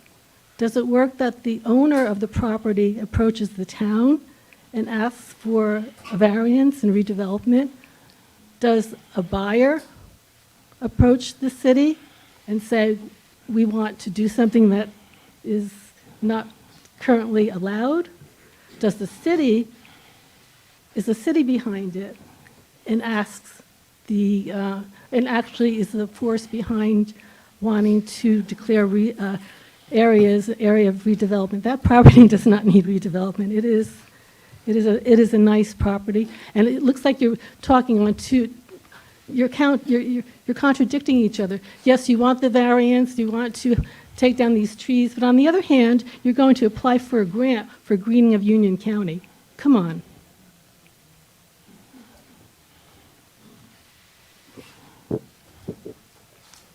Hi, my name is Dr. Janice Marsili. I live on Marlborough Avenue.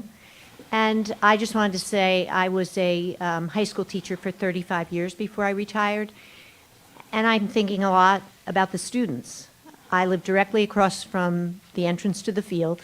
For 34 years, I have watched these kids being endangered because it's a dangerous area.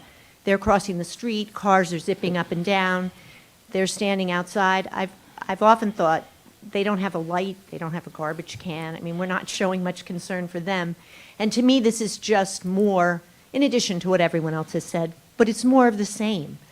These students deserve to have a safe place to walk in and out, and developing that land, having an entrance there, having cars coming out of there, and more people is just endangering them further, in my opinion.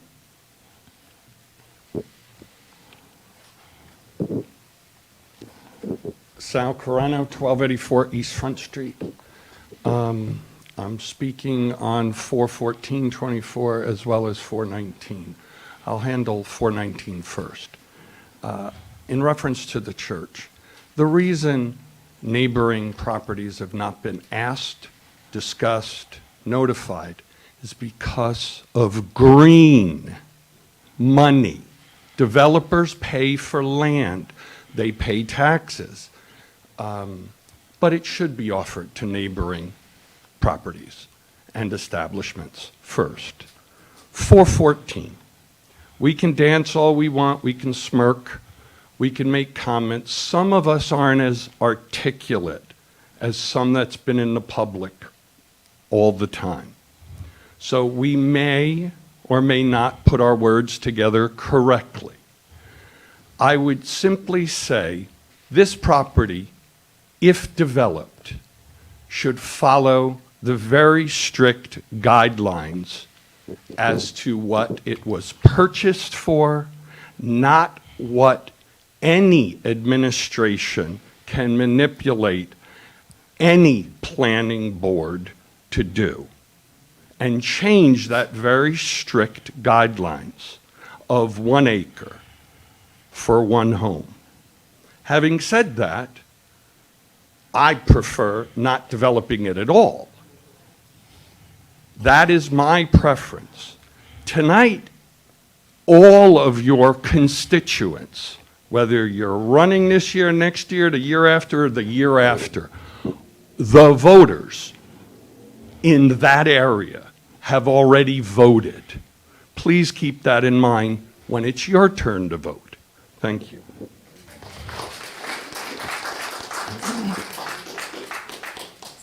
Hi, Quanae Palmer, 12270 East Front Street, Plainfield, New Jersey. I want to talk about R14-24.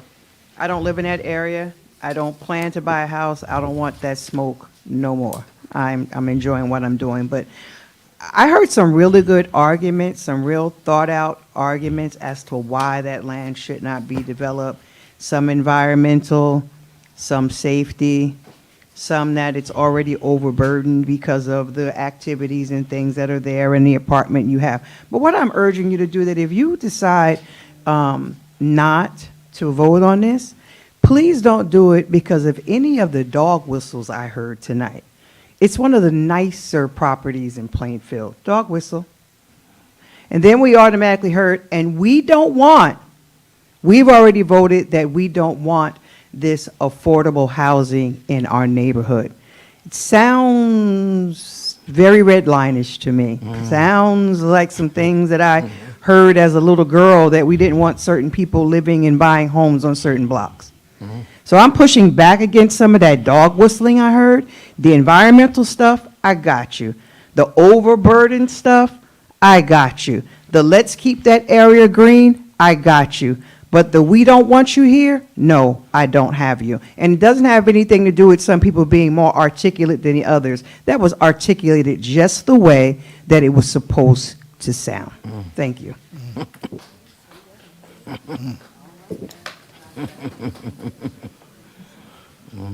Dave, our counselor wanted to address some issues that were raised. Yes, public comments hereby closed. We do have Oh, we have someone some. virtually. Okay, let's let them go first then. If you are now audible, please unmute yourself, name, address for the record, and the resolution you're speaking regarding.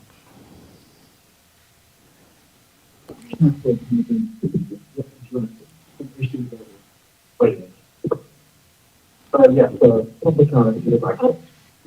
We do have someone virtually.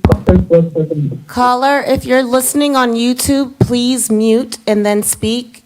It sounds like you have a loop. Okay.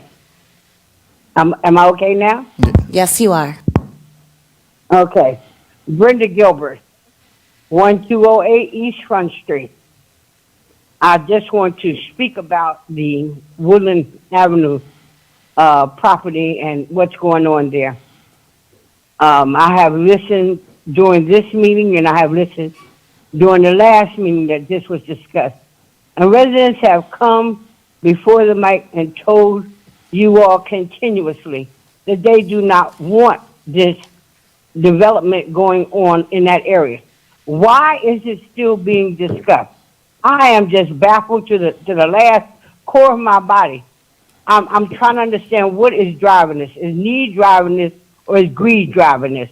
Because evidently it's not the need and the want of the people that's driving it, because they done told y'all loud and clear, and people are acting like they deaf. What is the problem? They don't want it. Vote it down and let's keep moving. You can't put a house on every little vacant lot that's in the city. We cannot afford it. We're 7 miles long. Okay, stop. All right, is there a planner, be it consultant or paid planner somewhere, sitting down with somebody while they're doing all this here developing? I don't understand. It's not making any sense to me. And I am a planner. I have a master's degree in planning. So I'm not talking off the hip or out of my left shoulder. I'm talking from some common sense, and I'm talking from some book knowledge too. And I think another reason why the residents are getting confused, because all they're getting is textbook answers. Give them some answers that make some sense. Give them some answers that answer their questions. And I just want to make one other comment while I got this time. Ms. Callens, call me when you get a chance, because the questions that you asked, I'm not mistaken. I don't think it was answered correctly, and I need to talk with you. Thank you so much. Thank you. Public comments now closed. Counselor? Thank you, Council President. I thought I'd take the opportunity to respond to the public's concerns here, because I think Director Fields has done a really good job of sort of explaining the process here. But I think in explaining the process, a lot has been missed by the public with regard to this issue. Specifically, we are at stage 1 of any potential redevelopment that could happen here, okay? Council President, if I could just have the floor. Quiet, please. Thank you. Quiet in the gallery. In stage one of this process, all that the administration is asking of this council is to conduct a study of the area. That's it. In my decade plus of sitting in this seat, we have conducted hundreds of studies all over the city to determine whether or not they meet the statutory criteria. That's in the law. There are enumerated criteria as to whether or not a property meets an area in need of redevelopment. What is so harmful about taking that first step to gather the information necessary so that the council can make an informed decision as to whether or not to move forward with redevelopment? So I think that there's a lot of comments tonight that have been made with regard to this area as if it is already is a fait accompli, that it is going to be developed. That is certainly not the case. This is merely the first step to gather the information so that the council can make an informed decision. What makes this property different than any other property that has ever been looked at in this city? Never once in my tenure has a property not been granted at least that initial step to determine whether or not it meets the statutory criteria. So I just want to just clarify that for the record. This is an informational gathering portion of the process. And the council will have, as the director said, at least 4 more opportunities to review this before it would get to any redevelopment. That would be a go. Thank you, Council President. Thank you. Okay, any other questions? Any other directors wish to speak?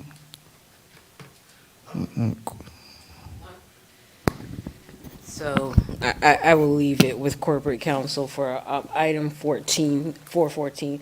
I'm just responding to MC 24-27 about the memorial. Just want to know that the planning board did enter as a part of their approval that we have a consideration for the police memorial, and that will be incorporated into the study moving forward in the planning. Okay. Sounds good. Okay, so let's move to the consent agenda at this point. All right. Mr. Clerk, please announce the consent agenda. Mr. Council President, the consent agenda items have been identified as resolutions 389-24 through 413-24, and resolutions 415-24 through 427-24. Removed from the agenda has been resolution 421-24, and voted separately on the non-consent agenda item will be resolution 414-24. Okay, may I have a motion to approve the consent agenda? So moved. Second. May I have a roll call, please? Roll call on the consent agenda items. Council members Briggs Jones. Yes. Cherry. Yes. McCray. Yes. Sessoms. Yes. Wyatt. Yes. Vice President Graham. Yes. Council President Hockaday. Yes. That is unanimous. The consent agenda items have been approved. We now move to resolution 414-24. Okay.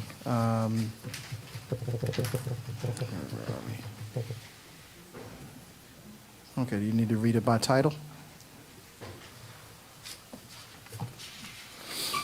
We'll just go right to a...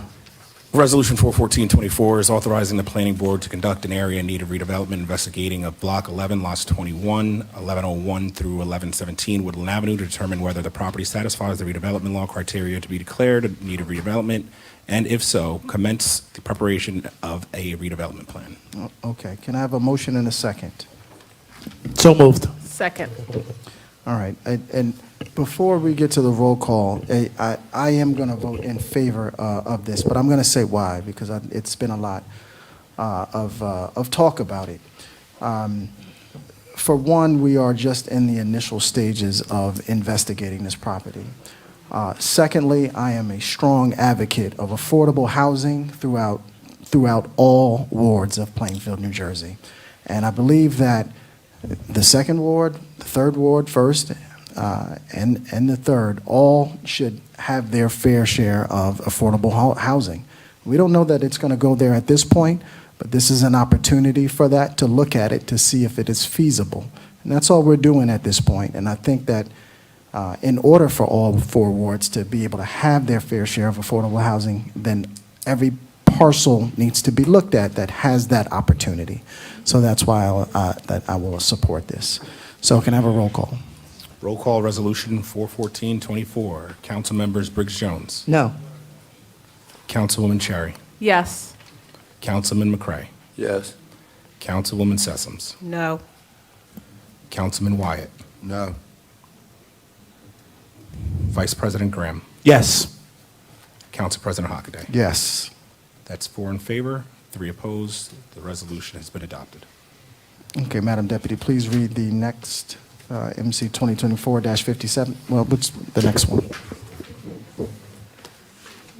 MC 2024-56 is an ordinance amending the schedule of salaries and wages adopted pursuant to Article 14, Chapter 11 of the Municipal Code of the City of Plainfield, New Jersey, for judge, prosecutor, public defender, and traffic guard. I'll entertain a motion to adopt this ordinance on first reading. So moved. Second. Clerk, roll call.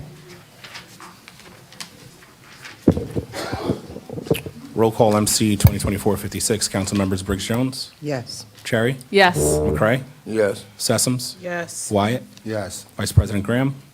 Yes. Council President Hockaday. Yes. This ordinance has been introduced on first reading. Okay, please read MC 2024-57 by title. MC 2024-57 is an ordinance of the City of Plainfield, County of Union, New Jersey, adopting the Municipal Complex Redevelopment Plan dated October 3rd, 2024. I'll entertain a motion to adopt this ordinance on first reading. Second. Roll call, please. Roll call MC 2024-57. Council members Briggs Jones. Yes. Cherry. Yes. McCray. Yes. Sessoms. Yes. Wyatt. No. Graham. Vice President Graham. Yes. Council President Hockaday. Yes. 6 in favor, 1 opposed. Ordinance has been adopted on first reading. Okay, MC 2024-58, please. MC 2024-58 is an ordinance of the City of Plainfield, County of Union, New Jersey, adopting the TODN North Avenue Redevelopment Plan amendment dated October 3rd, 2024. I'll entertain a motion and a So second. moved. Second.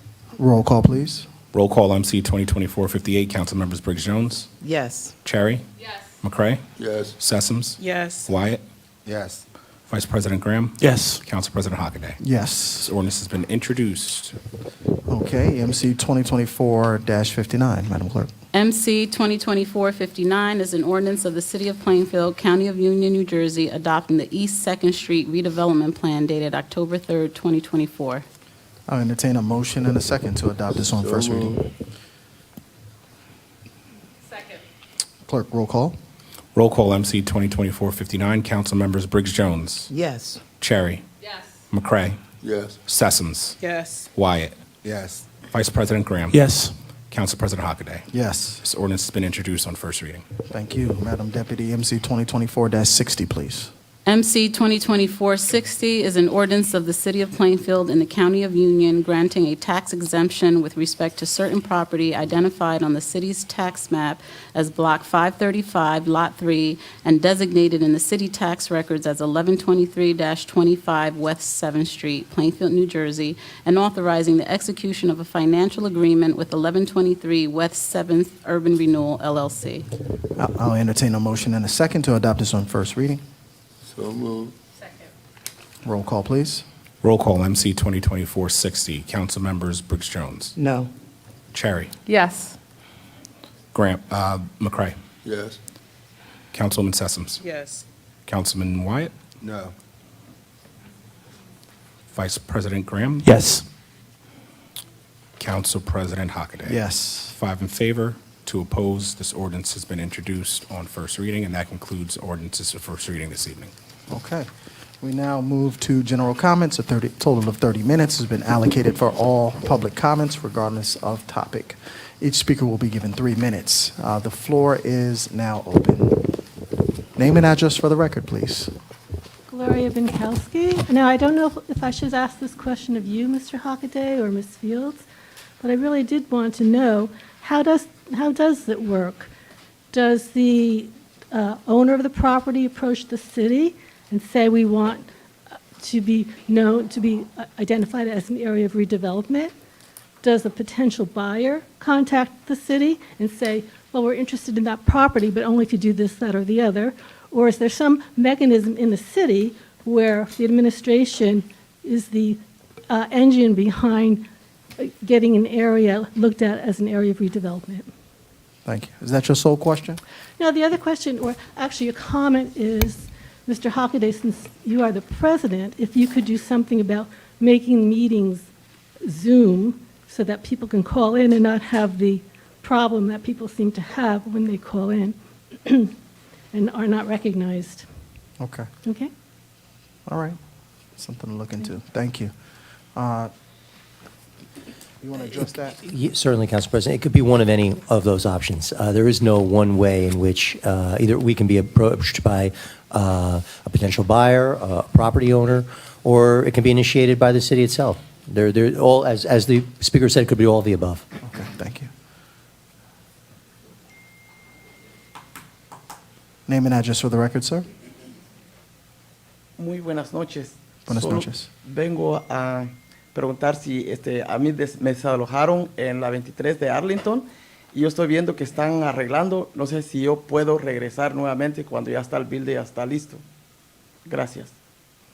Okay. We'll have you speak with Abby and Anna. It's a housing issue after the meeting. Hi, Krista Lawrenson, 308 West 8th Street. I'm extremely disappointed that you guys went ahead and passed this. One council member that voted yes came up to me after the last council meeting and said they would be a hard pass if this came back again, and that's not what happened tonight.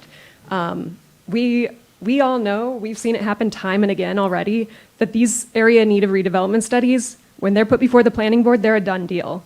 So I think we're all tired of hearing, it's just a study, it's just a study. We're smarter than that. We know exactly, like, things have happened behind closed doors. Why would something that was tabled come back again? Especially when it's such a bad idea that benefits no one except the developer. I would also like to request that you move back to Zoom. A direct neighbor of this wooded lot was trying to call in tonight and couldn't get through because of this archaic phone system that we have going on. Zoom worked well. I called in during Zoom. I have a toddler at home that I would like to spend my evenings with, but for all of our different meetings here in town, we have to come in person, which is really hard if you need childcare. So to get more citizens to be able to interact and take part in democracy in their city, we should be making it easier for them. Also, the agenda fixing session, the way it used to be done, where there were 2 meetings, it gave citizens a chance to find out what was going to be happening. Right now, it's so last minute, nobody has a chance to respond. Most of the citizens don't even know what's happening right next door to their own houses. Again, the council is here to serve their constituents. That's the whole point of a city council, a mayor. It's here to try to make the lives better of the people in their city.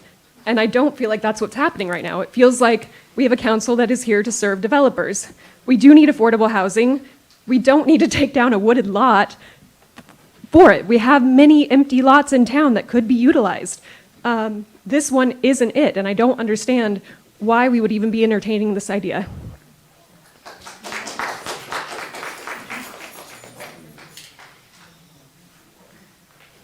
Myrtle Avenue. I too am a little bit disappointed in the vote, especially since this is an environmentally critical area, and we do have that definition in our municipal code.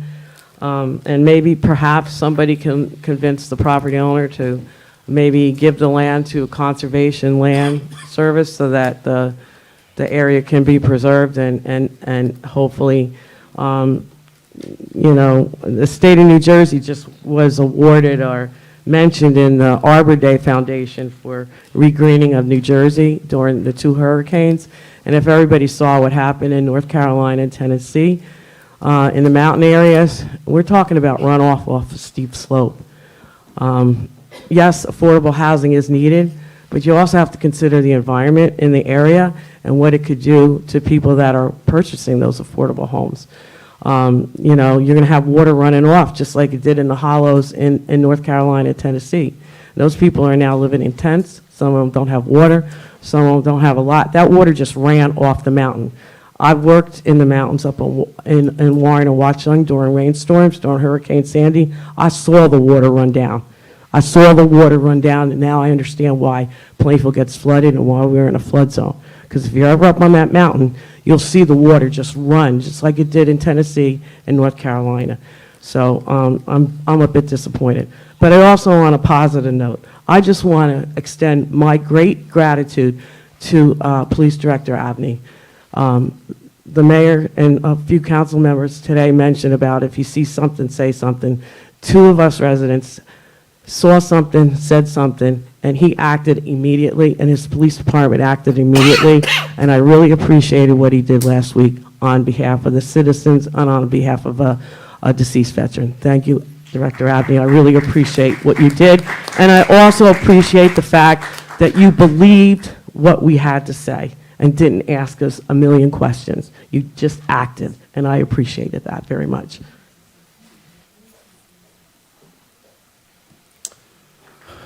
Oh, is there anyone online? Yes, there is. Okay.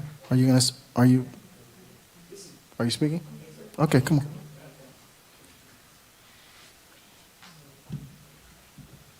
Again, Kwane Chambliss, 1227 East Front Street, 43B, Plainfield, New Jersey. This just must be the night to talk about housing. So I want to talk about housing from the tenant side of this equation. I received actually on September 17th, I received a letter that my rent would be increasing. The letter said my rent would be increasing 3%, but as a person who teaches math, after doing the math, there was a 43% increase. Let me say this again.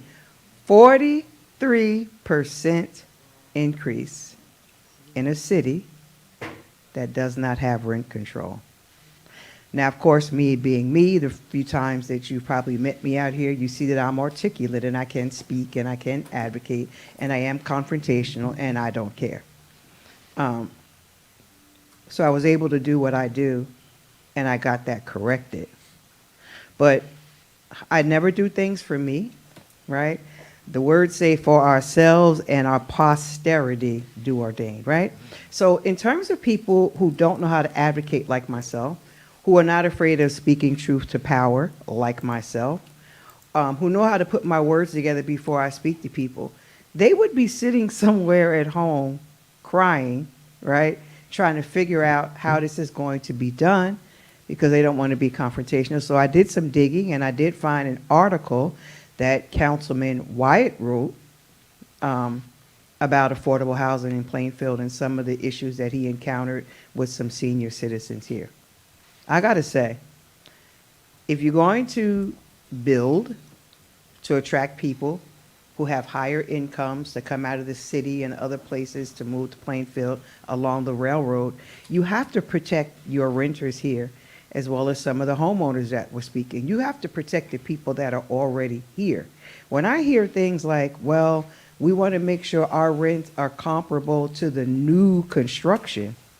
When your building was built right after World War II, I don't have no stainless steel, nothing.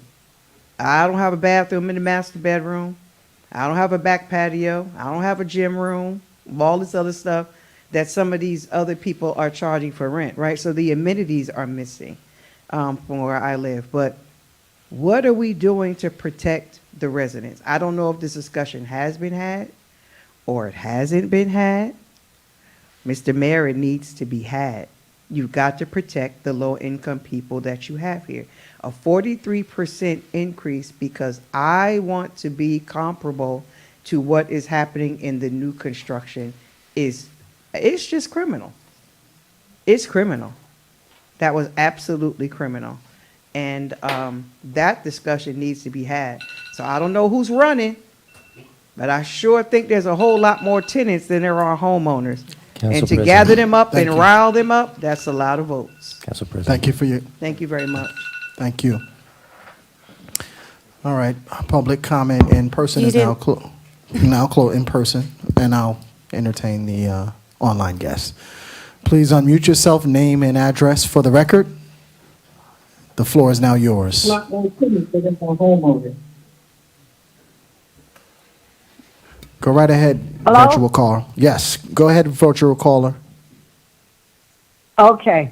Brenda Gilbert, 1208 East Front Street. And I guess my comment right now is basically for those that are sitting in the seat. Since you have a council that's before you that is basically deaf to your needs and your wants and your desires, then I say to you, then you get deaf when they want your vote. They can't hear you, then don't you hear them. My second thing is that I want to know the status of the parking space that was asked for Mr. Harvey Jenkins. I've heard no more discussion about that parking space. Also, I have not heard any more discussion about the rescue squad. And I know that there was a grant that was received for that rescue squad. We cannot really live in a city without a rescue squad. I don't know when that discussion is going to take place. We're so busy building houses, and I got a couple of rabbit holes that I want to develop as well. So maybe, the discussion can be turned from that. You keep trying to make people take a dose of castor oil and keep telling them that it tastes real good. When they keep telling you, we don't want this, and you keep trying to make them understand, well, why you should have it. They don't want that Woodland Avenue construction going on. They live up there, and you should honor that. You should hear what they're saying to you. I don't understand. I mean, it's almost like you are deaf to the people that are coming to that microphone, and it speaks to why people don't want to come to city council meetings, because they feel like they're not heard. Please, the citizens, please begin to hear them and what they're telling you. Listen to what they desire, not what the developers are desiring. Because before it's all over, the developers are going to take what their little money that they done got out of what they built, and they're going to be going on about their business, and they're going to leave us with a town in ruins. Hear me what I tell you. And you may not agree with me. All you got to do, though, is wait a little while and you'll see it. So I'm saying to you, city council people, you didn't get in those seats by yourself. And the other thing about that, you city council people who sit in those seats and don't feel like you have to run or advertise when it's time for you to be reelected, that you done got so high and mighty and arrogant with the fact that, let me just put my name on the ballot because they're going to Council vote for President, me. the speaker's time Stop is elapsed. feeling that way because somebody going to All right, make thank you. She muted her Thank mic. you. Absolutely. Go ahead. Councilman Graham? Vice President. So when I think of affordable housing, I think of our young firefighters and young police officers who definitely qualify for affordable housing. And if I'm in the public and I'm going to get up and speak against affordable housing, that's me saying I don't want my own son and daughter living next to me, near me, and things like that. To refer to the second ward as the nicer part of Plainfield, and that we don't need this type of development in our backyard and our neighborhood, I'm actually just as disappointed as some of you are with your comments based on, just what's going on. And so we have to kind of go back in history to understand that our United States government created laws so that certain people could not live in certain neighborhoods. And I just want to name a few of them, if you don't mind. How about redlining, racially restrictive covenants? Hold on, there's more. Yeah, hold on, there's more. Have order, please. Yeah. Thank you. Public housing segregation, suburbanization in the GI Bill, urban renewal and highway construction, these are all laws that were that our own United States government had on their books. And what about the Mount Laurel decision? What was the purpose of that?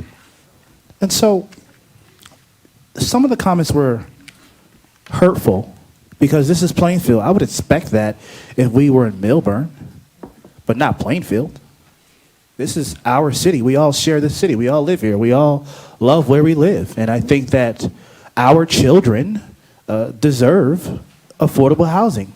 And we are here to create affordable housing for our children. We have Section 8 vouchers. Affordable housing is for working people. So there may be a misconception of affordable housing.